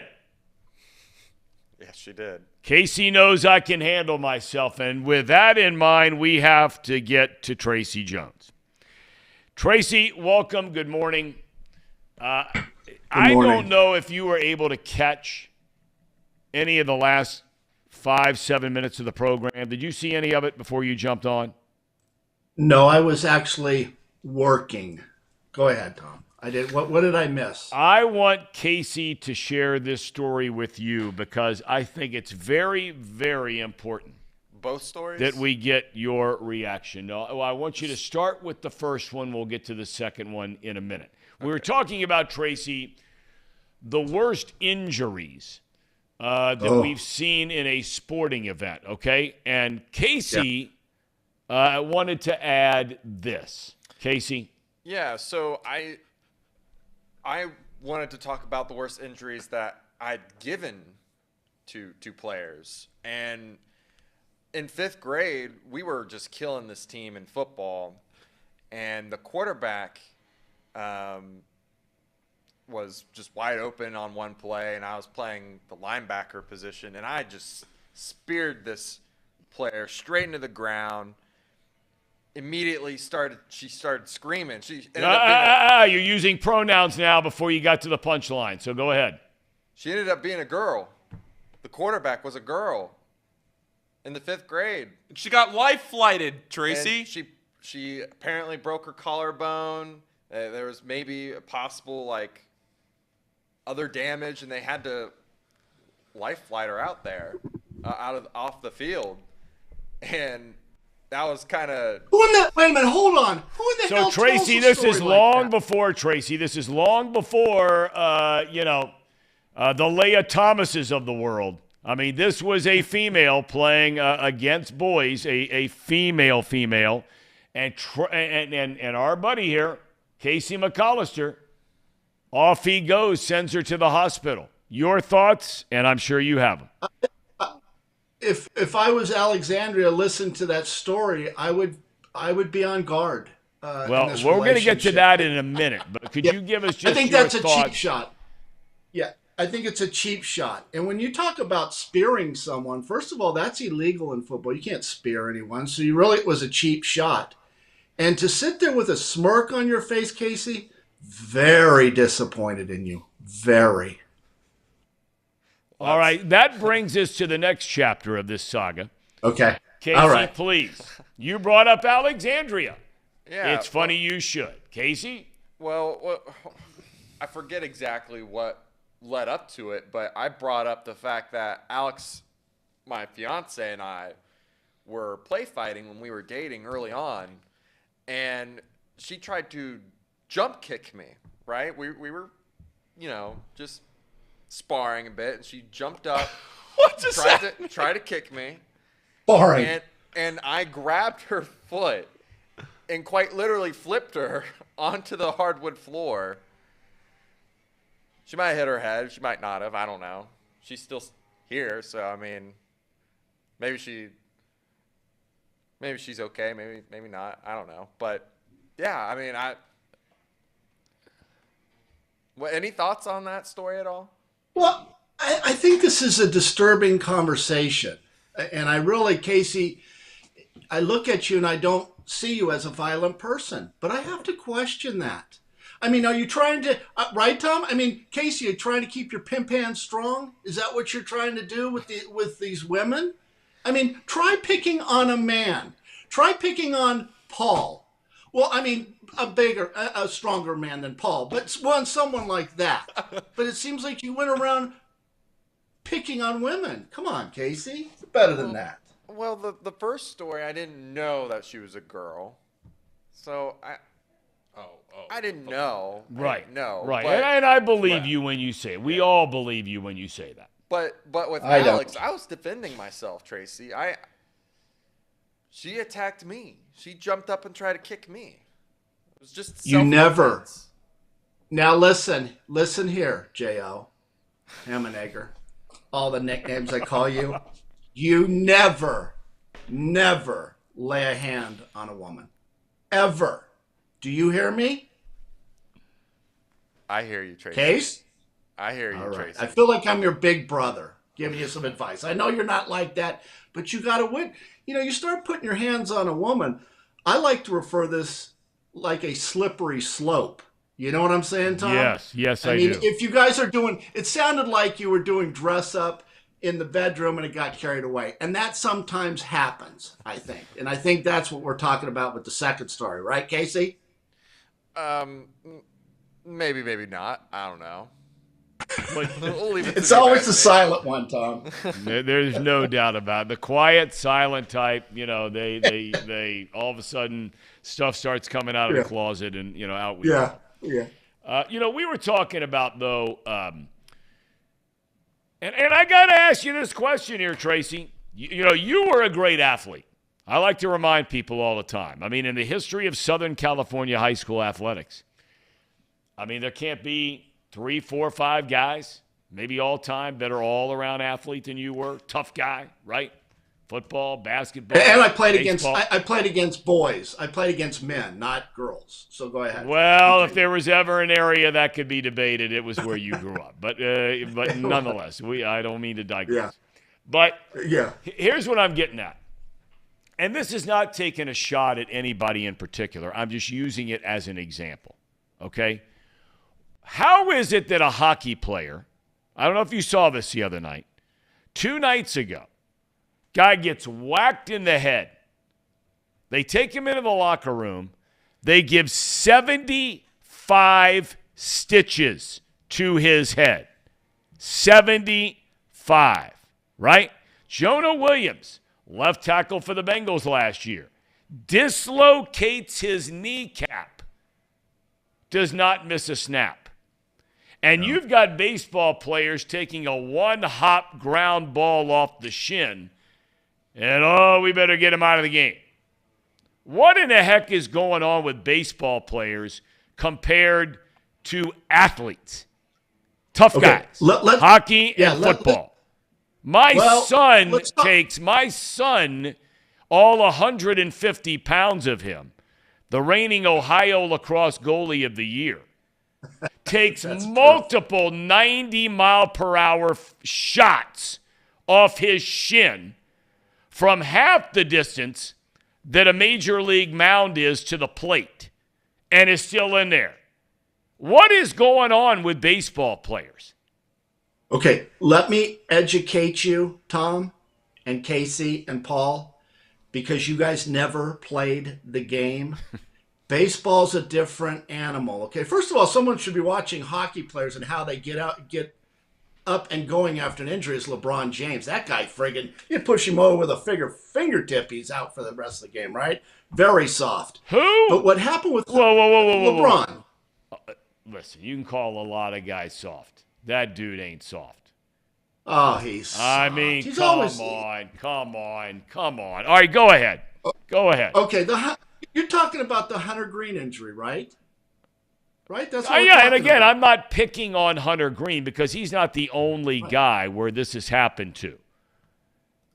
But but Tom, come on. Guy dives in the outfield grass. He's got to come out of the game. Come on.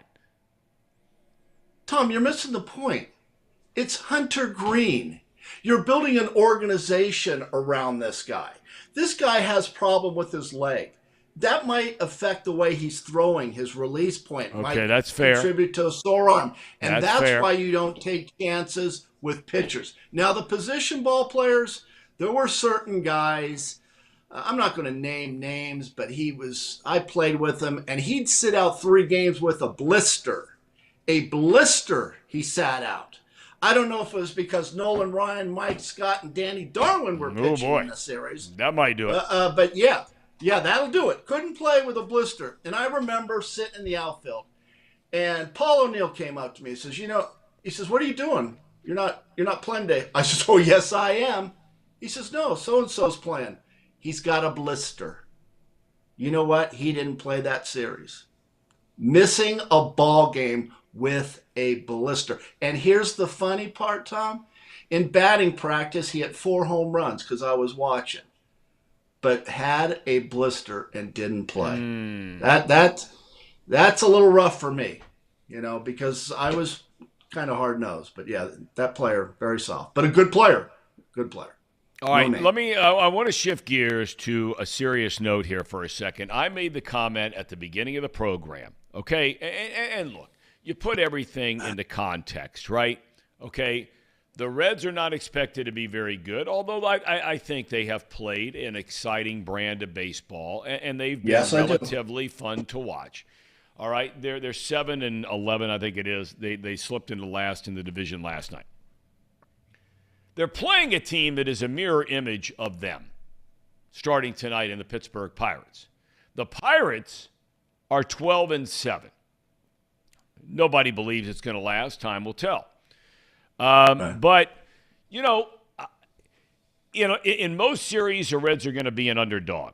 In this series, I think these are two equal teams, two equal franchises, two equal fan bases in terms of, how many people come to the ballpark, blah, blah, blah. I agree. This strikes me as a kind of series, Tracy, where, okay, I'm just gonna view it as a single 4-game series. This strikes me as a series where the Reds and really what they're all about in terms of a mental makeup of a team is to go in there and be highly competitive in this weekend series. Is that fair to say? What is your definition of highly competitive? I mean, I think you got to go in there. Splitting ain't going to do it. I mean, I think you've got to have your team, and they've got all the starting pitchers they want pitching in the series. They got everybody lined up, right? Weaver's pitching tonight, but they got Ashcraft. They got Green. Or Lodolo, one or the other, that are going to go in that series. So, I just feel like, go out there and compete this week against the Pirates. But Tom, don't you think they've been very competitive? They have. Mean, if that bullpen would have done a halfway decent job, they would probably be 3-4 games over 500, right? So they're playing good baseball. They hustle. They got good defense. Running the bases, all that stuff.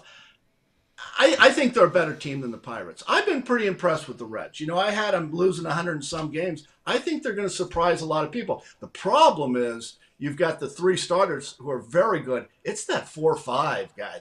They've got to find something there for that mix because the first 3 guys in the rotation are very good. The bullpen. But as far as the position ball players, I don't find a problem with those guys. They play hard. I know that sounds corny. They kind of play like their manager did, very scrappy, and I like watching the Reds this year so far. Yeah, I mean, I agree with you 100% that they have played hard. They have been scrappy. I just wonder if we're starting to see, because most people felt going into this season that the biggest challenge was going to be their offense. India was great his first year. He was bad last year. Stevenson was hurt all the time. When he's on the field, a good hitter. They had a bunch of guys that have started off red hot the first, 8-9 games of the year, hitting far better than their bubblegum cards would tell you they will hit. Right. And now all of a sudden some of that's coming back to earth a little bit. And I just wonder if now we're going to start to see what we thought we were going to see when the season began. I think it's great if this team finishes 500. I really do. I think that's no doubt about that year for this ball club. And Tom, I think they could. I really do. But you make a good point. The Pirates series, you go in there and you're thinking, we got to win 3 out of 4 games. The problem is the Pirates are saying the same thing about the Reds. Like you said, they're equal organization, equal talent, equal pitching. So they're thinking the same thing. So we'll see. I'm going to say something that you guys probably have never heard before. Write this down, Tom. Okay. It's a long season. You ever heard that expression, Tom? Well, I'm going to write it down now. Okay. It's a long season. Okay. All right. We're actually 11.1% through the season already, if you can believe that. Kind of crazy, isn't it? Well, you must have pulled out the calculator when you were adding up all your checks coming in before you slipped that deposit slip. I just saw that on Twitter, and I thought I'd just throw that at you. A little useless information, I should say. I think it's very, very good information. 11.1% through the year, you said? 11. Hey, listen, can I just digress a little bit on this? Because whatever I've you got want. something. Well, Tom, this is really tough for me to say. I was wrong about being wrong. And I think this takes a lot of courage on my part to come forward with this. I don't like the pitch clock. I'm sorry. I don't. And I'll tell you what happened. Remember, I didn't like the pitch clock, and then I said I was wrong. I do like the pitch clock. I was wrong about being wrong. Let me tell you what happened last night, Tom. You'll appreciate this. I get a call from Richard from Indian Hill. He says, hey, why don't we come on over? I'll bring a bottle of, it's a bourbon, Pappy Van Winkle bourbon. I don't know anything. It's supposed to be good bourbon. You guys might want to do that and tell me what, how much it is. But he brings over some bourbon. I says, what do you want to do? He says, let's watch a game that you have on YouTube. It's a YouTube has these old games, Tom. I don't know if you know, and you can pull them up and watch the game. So I pulled up a game. They just released it, 1988, April 29th, Riverfront, 29,833 at Riverfront. Mets against the Reds. Sid Fernandez against Danny Jackson. Okay? Oh, that's a good pitching matchup right there. Oh, Tom, I'm telling you, the game lasted 3 hours and 8 minutes. And I cannot tell you how entertaining that game was. And you know why it was entertaining? And we've talked about this before. And this is something that we're not experiencing at games nowadays. It's the broadcasters. They make it entertaining. Kiner and Tim McCarver. It was game of the week. Yep. And I just thought to myself, what's missing in baseball now when I watch it or listening, I miss the storytelling. And I really do. Tom, what used to be a great storyteller, your dad, Joe Nuxall. How about Vin Scully is probably rolling over in his grave because he could not tell stories because the innings are moving so fast. It's something that I think is really missing in baseball is the innings where the broadcasters tell you about the players, or maybe the players did this or that. I miss that in the game of baseball. And I think you would agree with me on that. And even your dad has talked about it. It's interesting you bring that up because Jim Day is a close friend of mine. Of course, does a great job, in a pregame and in-game, post-game with Bally's for the Reds. Has been there a long time, does a phenomenal job. Great guy, cares, wants to be good. And I don't sit down and watch, for an hour, hour and a half, 2 hours, any baseball game, Reds or anybody else. I'm just not doing it. Right. And I'll pop in and out. And the other night was the first time I had heard him give some kind of update or report while the game was being played. And I shot him off a text and I said, you know what? I said, dude, I don't sit around and watch it all the time. I said to him, but that's the first time I have heard you in a game do any report this entire year. And his response was, hey, man, with this pitch clock, got no time. Got no time to tell the story he had with Joey Votto or the story he had with Joey Votto or the story he had with Joey Votto because he's joined at the hip with Joey Votto. But you bring up a good point there. I think there's some validity to what you're saying. I mean, you really just made my whole point. It's kind of like theater of the mind with these broadcasters. And if you two, the ham and eggers, they have no idea who I'm talking about. But Ernie Harwell, the longtime broadcaster with the Tigers, great storyteller.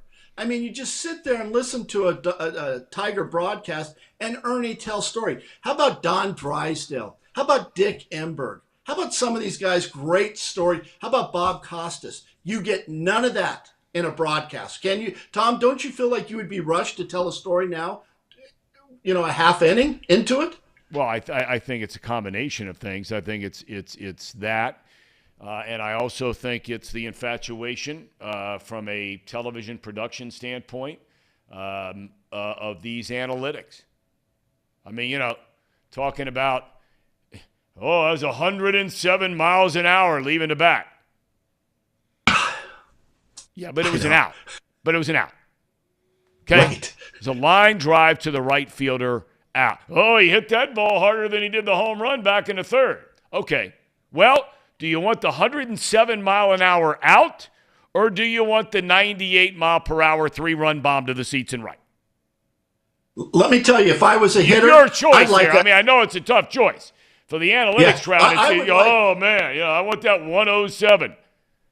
Yeah, I don't care about that stuff as a hitter. I don't mind getting a duck fart into right field that drops in for a base hit. Amen. Right, Tom? Amen. Right? Amen. I just want base knocks. I don't mind. I don't care that I squared a ball up and it was right to the third baseman. I don't care about that. Give me some knocks. But I think you guys underestimate your importance in a baseball game. And I think that clock in baseball is nonsense. Okay, well, that's fine. It's fine for the reason you're saying it's fine, but at the end of the day, the game is much better with a pitch clock. It's much better. We disagree. All right. By the way, Paul has probably heard of Pappy Van Winkle bourbon. He has heard of it, and, I was just doing a little check-in here, Tracer. I'm curious which one you got. They have one bottle here you can pick up for a cool $989. They have another you can pick up for $2,300. They have a set you can buy for $14,000. And then there's a two-pack you can pick up here for about $5,500. Do you know which vintage 15-year, 10-year, whatever it was that you had? I don't know what Richard brought over. I think it was a 15-year in the drum kind of sell. And the cheap bastard, if you really want to go top notch, I think it's 23 years. But yeah, I think this was only 15 years. I don't know. It was fine. Actually, the stuff gave me a little bit of a headache. What we did, we ordered out. He actually had his Rolls Royce Silver Shadow, and his driver came and got us steaks at Walt's Hitchin Post. So we really had a great evening. I mean, we just sat there, and I'm surprised none of you guys said, Trace, how did you do? And it's not about me. I was 1 for 4. Now listen to this. 1 for 4. Led off the game with a routine ground ball to Kevin Elster. Right. Beat it out. Yep. Stole second off Sid Fernandez. And the catcher was a guy by the name of Gary Carter. Have you guys ever heard of Gary Carter, Hall of Famer? And then after I stole second, Tom, I stole third.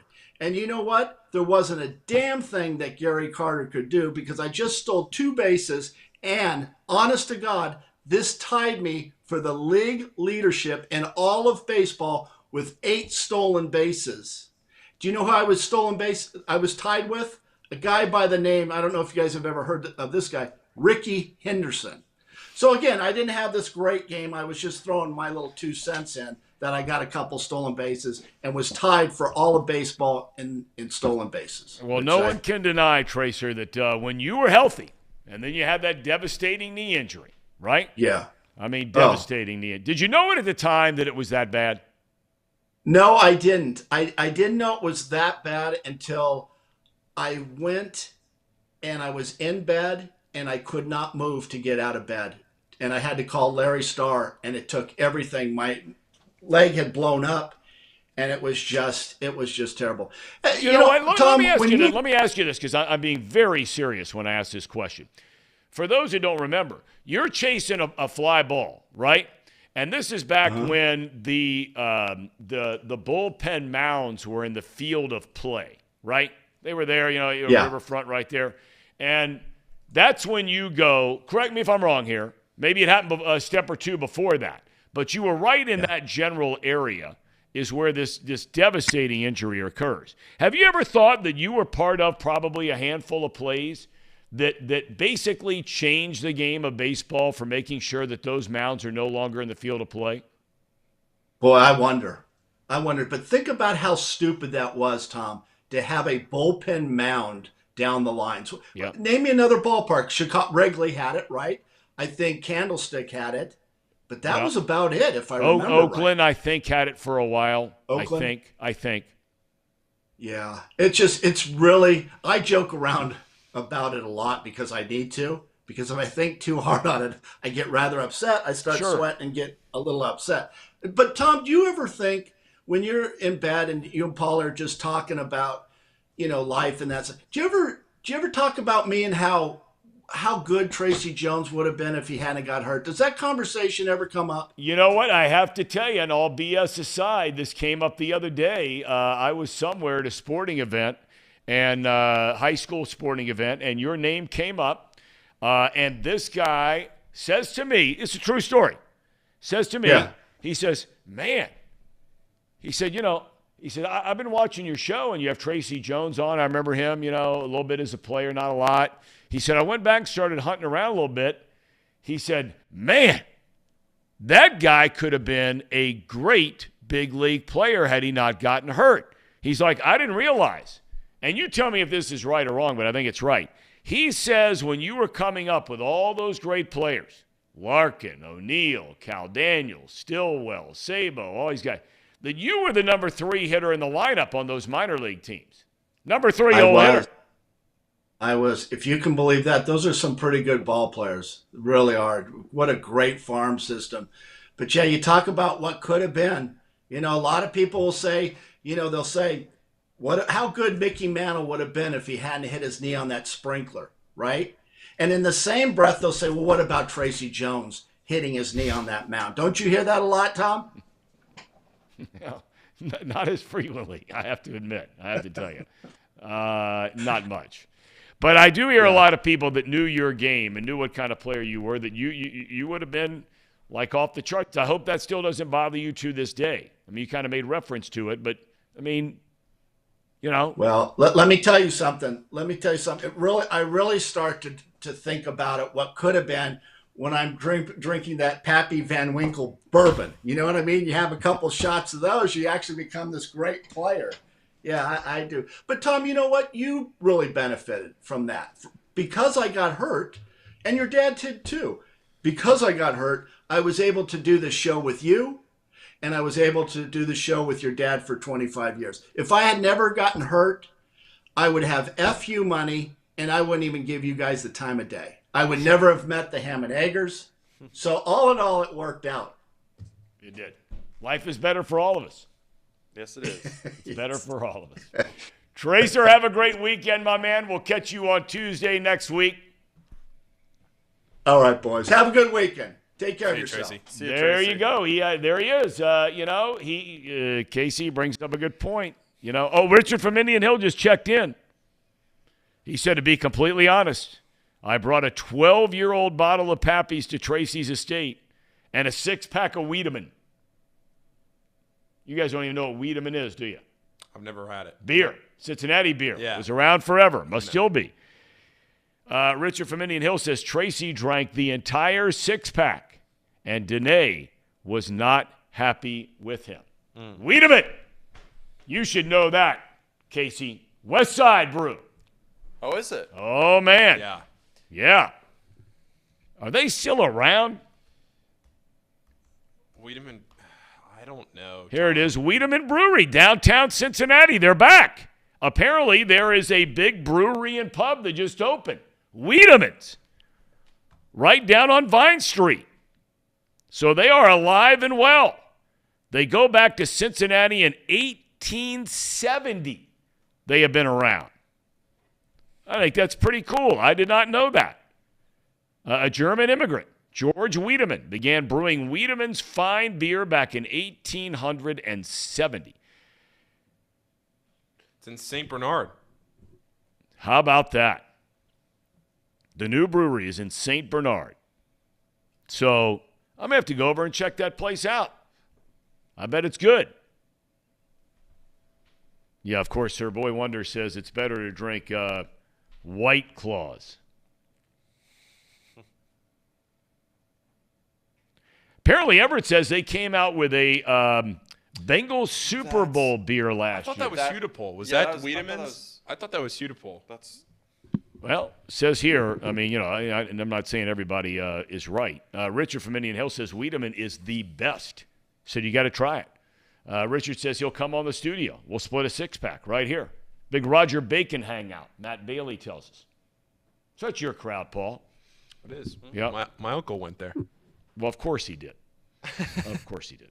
Well, that's all for today. Do we have a cherry on top or no? We do. All right, let's have at it. It's not the most uplifting one, but it is newsworthy. Oh, it's not depressing, is it? It's not depressing. All right. But it's newsworthy. All right, newsworthy it is. So while we were on the show, SpaceX launched. Did not go well. Ooh, that's not good. No. Oh, man, nobody in there. No. Oh, thank Unmanned. the Lord. Okay. Unmanned. All right. Okay. We would not have done that if it was manned. Yes, okay. All right, I'm unmanned. sorry to But hear they that. were They had delayed that for a few days. Yeah, they were trying to get it because Elon Musk had talked about having I think a really heavy payload on that. They were saying it was going to be tough to even just get it off the ground. So he's trying to spin it that it's a success that it even got off the ground and got into the air, but got about 3 minutes into the air and then sorry to see that. Dissipated. During the show, big breaking news at UC. Yeah. Ben Bryant has left the program. Yep. He is in the transfer portal. The starter of last year decided to come back for another year this year. The other day, Coach Satterfield had said it's an open competition even going into the fall. Emory Jones and Ben Bryant, neither had separated themselves from the other. And he said it was wide open. Ben Bryant must not see it that way, feeling Jones would probably be the starter. So Ben Bryant in the transfer portal. So that's all for today off the bench, presented by United Dairy Farmers. Thanks for joining us. Gentlemen, thank you. Yeah. We'll see you guys tomorrow. Have a great day. Bueller. Yep. My bad. Bueller. Wait. Don't go on. We're doing off the bench, or not off the bench. We're doing not too picky. All right, not too picky. Starts right now. Bueller.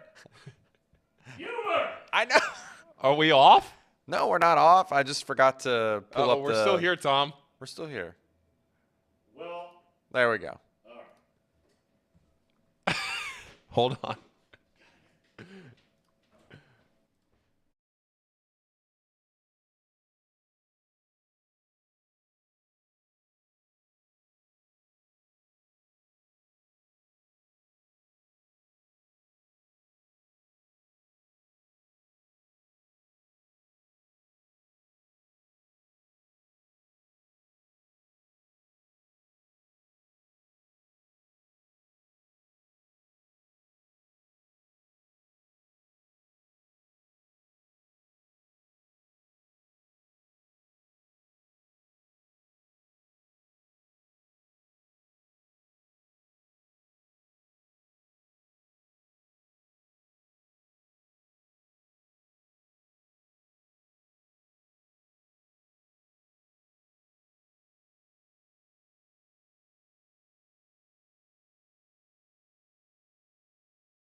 Fred Boost. Yep. Welcome into Not Too Picky. It is Thursday, April 20th, 420. And we are presented by Betfred Sportsbook here on the is that me? Is that you? That's you. Paul Fritzner, Reed Mouse, Casey McAllister. Quick show today. And a couple of Betfred boosts to go over. The Cavaliers. We talked about the Cavaliers the other day. The boost didn't hit. They won, but they didn't cover the over 213.5. The boost today, Luke Weaver, over 3.5 strikeouts. Reds to beat the Pirates. Boosted to plus 290. That was plus 250. The other two boosts, just like we start the show with the boost, De'Aaron Fox scores 25 points. Steph Curry scores 30+, was plus 190. That's now 215. And then the Suns to beat the Clippers and Devin Booker and Kevin Durant each to make 2 threes. Plus 220, now plus 250. I like that one the best of any of them. Maybe Luke Weaver over 3.5 strikeouts, but plus 290. Maybe we take a look at that Suns and Clippers, Devin Booker and Kevin Durant. Reed, anything that catches your eye that you've been looking at? You were talking about Nerfies yesterday. You know what? I think the rule changes have hurt Nerfies a little bit. Really? Why do you think so? Well, I just think the more offense that has been created because of the rule changes, and the odds haven't caught up to the amount of runs that have been scored in the first inning. But Nerfies have not been kind to old Readeroo. Oh no, the Cubbies favored at home against the Dodgers. Wow, you taking it? Favored against the Dodgers. Minus 120. No, I'm taking the Dodgers. Oh, money line? I ain't betting it. Kidding me? I can't bet against the Cubbies. Total in that game is 11. Don't see double digits much in baseball unless you're in Colorado. Total in that game is 11 between the Dodgers and the Cubs. Casey, anything on your mind? Anything that we need to clean up? Sometimes we use this show and we just kind of clean things up a little bit. Anything that's on your mind? No. Okay. I got a question for you guys. You were excited about this. You were very excited. Excited's kind of bad because it's kind of a depressing question. Okay. So, is there anybody in Betty White does not count because Betty White, God love her, God rest her soul. Betty White was old. She was 100 years, 99, 100 years old. Yeah. Is there anybody that has died in your lifetime that you feel like you lost something, a celebrity? I'm not talking about a family member. I'm talking somebody that you listen to, a musician, a celebrity, a sports figure, somebody that has died in your life that you feel like you really felt connected to that person and it really tore you up because that person died because they had a lot left to give to the world. The reason I asked that question is because 5 years ago today, one of my favorite musicians, Avicii, died 5 years ago today. He was only like 29 when he died. I was very sad when he died because I thought he obviously had a long career left ahead of him, but he died 5 years ago today. The two names that came to mind, I asked my friends this question the other night. The two names that came to mind were Kobe, because I think he still had a lot left to give back to basketball. That was shocking. Yeah. Kobe and Avicii were the two that came to mind. A couple of my friends suggested Robin Williams. I don't know how many movies he had left, but a couple. Right, he didn't do he didn't do a whole lot. When he died, he was kind of past the tail end of his career. But Robin Williams was the one that got brought up. And then one of the girls that I'm friends with brought up, I didn't know him, an actor from Glee that I guess had died young, but I never watched 2 seconds of that show. So is there anybody that comes to mind for you, Reed? Before I answer that question, do you know what town Glee took place in? Not where they filmed, where it took place, the show itself? I don't know one thing about Glee. Not one thing about it. Lima, Ohio. Really? Swear to God, it took place in Lima. No way. It took place in Lima, Ohio. Just a wild place for Glee to take place. A few names that come to mind. For some reason, 12-year-old Reed did not handle Michael Jackson dying very well. Oh. I mean, I listened to so much Michael Jackson my 12-year-old summer. I mean, just so much. Could you moonwalk? Very sad. Oh, yeah, I can moonwalk. Okay. I can still moonwalk. Okay. Absolutely. Chris Cornell, the lead singer from Soundgarden, he died. He was... Don't know him. Yeah. He was, okay. He was very famous... Chester Bennington from Linkin Park. But again, Linkin Park was, Kurt Cobain. But then again, Kurt Cobain, died before I was born. Yeah. I'm thinking of people that, in my mind, Jose Fernandez is one. So when Kobe Bryant died and Jose Fernandez died, those are two places where, like, you remember where you were. Yeah. This is a college story. So I'm in college. We had a friend, Bluffton, there's not a lot of drinking on the campus. Yeah. They're very strict about that, like incredibly strict about it, to a point where if you are puking in the dormitories, they will just, the RA will just rip you out and they'll send you to the hospital. Get your stomach pumped, they'll call an ambulance. So, like, I mean, even if you're sick? Yeah, if you're just, like if you're puking from alcohol. Clearly drunk. Okay. Automatically get an ambulance for you. So you're a college kid who drinks too much, and all of a sudden you got a $3,000 bill because the ambulance came and got you. Well, this kid was coming and visiting, who formerly went to Bluffton. He transferred away. But he came back for a weekend and drank too much, and an RA got him. So he goes to the hospital. We kind of forget about him. It happened so early in the night. We just I wonder what happened to Kyle. Completely forgot about him. He comes knocking on our dorm door at 6 a.m., 7 a.m., whenever it was. We're all, hungover. Knocks on our door, still in the gown, still in the hospital gown. And he knocks on the door, and we open it up. We're like, Kyle! And he goes, Jose Fernandez died. My God. It was just like a comedy of just things happening back to back to back. Like, Kyle, you're here. And he just goes, so much happened to this guy overnight. And he just goes, Jose Fernandez died. Oh, man. I remember Jose Fernandez dying. So my roommate at the time, this was in college before you got your own room at Xavier. So I was still in the same room as one of my other guys. And so he wakes up and he goes, oh, my God, Arnold Palmer died. And then I wake up and I go, oh, my God, Jose Fernandez died. It was back to back. I don't know. It was within hours of each other. Casey, do you have an answer to that question? Is there any celebrity or prominent figure that you didn't know that has died that you felt like really left an impact on you? I remember being upset about Chris Henry when I was a kid. Oh, yeah. Yeah. Okay. Cedric Benson, as of late, that was kind of a big one, I too. forgot that he passed away. Oh, yeah, I forgot too. A lot of athletes. Yeah, no musician, no actors? Robin Williams for actors. That was pretty big. My family's very big on Disney. Aladdin, Genie, Miss Doubtfire, another one of those classic. Night at the Museum, Teddy. Yeah. I don't know.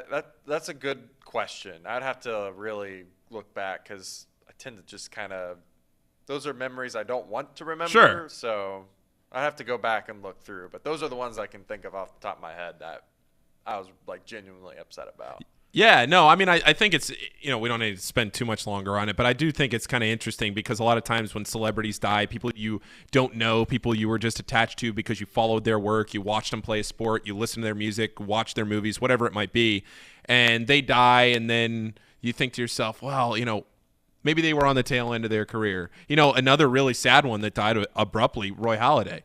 Yeah. I mean, he was retired at that point. Plane crash, right? But he died in a plane crash, and I think probably some of the previous generation would probably say Roberto Clemente might be an answer there. Thurman Munson died in a plane crash as well. Yeah. So yeah, just kind of curious. Dwayne Haskins is one that people will talk about now. Why were there so many plane crashes in the 60s and 70s? Was it just like a new thing, like a commercial flying? Because you think about it, like the Marshall crash, Leonard Skinner, Roberto John Clemente. Denver. John Denver, Thurman Munson, like all these names, like a lot of people died in plane crashes in the 60s and 70s. How many of those were commercial and how many of those were private? I'd be curious to know that. They probably were all private for the most part, which like there's a little less safety because there's a difference between like the private planes. There's a difference with the jets and all that stuff. So yeah, I don't know. And then obviously Kobe Bryant died from a helicopter crash recently. So. God, Kobe just had so much more left to give on the basketball side. Okay, we'll leave that in the dust. Don't need to keep going on any more about that, but just kind of curious. You got one bet? Did you throw one out there? You know what I like? I like the Reds tonight. Plus 145. Luke Weaver. Yeah. Believer. Yeah, why not? Roansy Contreras starting for the Pirates. You're a Weaver believer. Eastern League legend. Roansy Contreras. Yeah, let's believe in the Weave. Weaver believer. Let's go. Take the under in the Cubs game. Yeah, that seems like a lot. 11? Casey, you got anything? Just throw one out at us, Casey, even if you don't. I'm going to take the under on the Suns and the Clippers. Other than that, I was liking the Nerfy for the Reds game today. I do like the Reds to win today. We tried the Nerfy yesterday. It didn't go well. God, are there any day games today? I don't think so. No. Oh, yes, Twins and Red Sox. Ooh. Nerfy, the Twins and Red Sox. Are we all in on this? It starts in an hour and a half. Sure. 1:30. That's a good way to start the day. Let's go. Casey, you enjoy Bloomington. All right.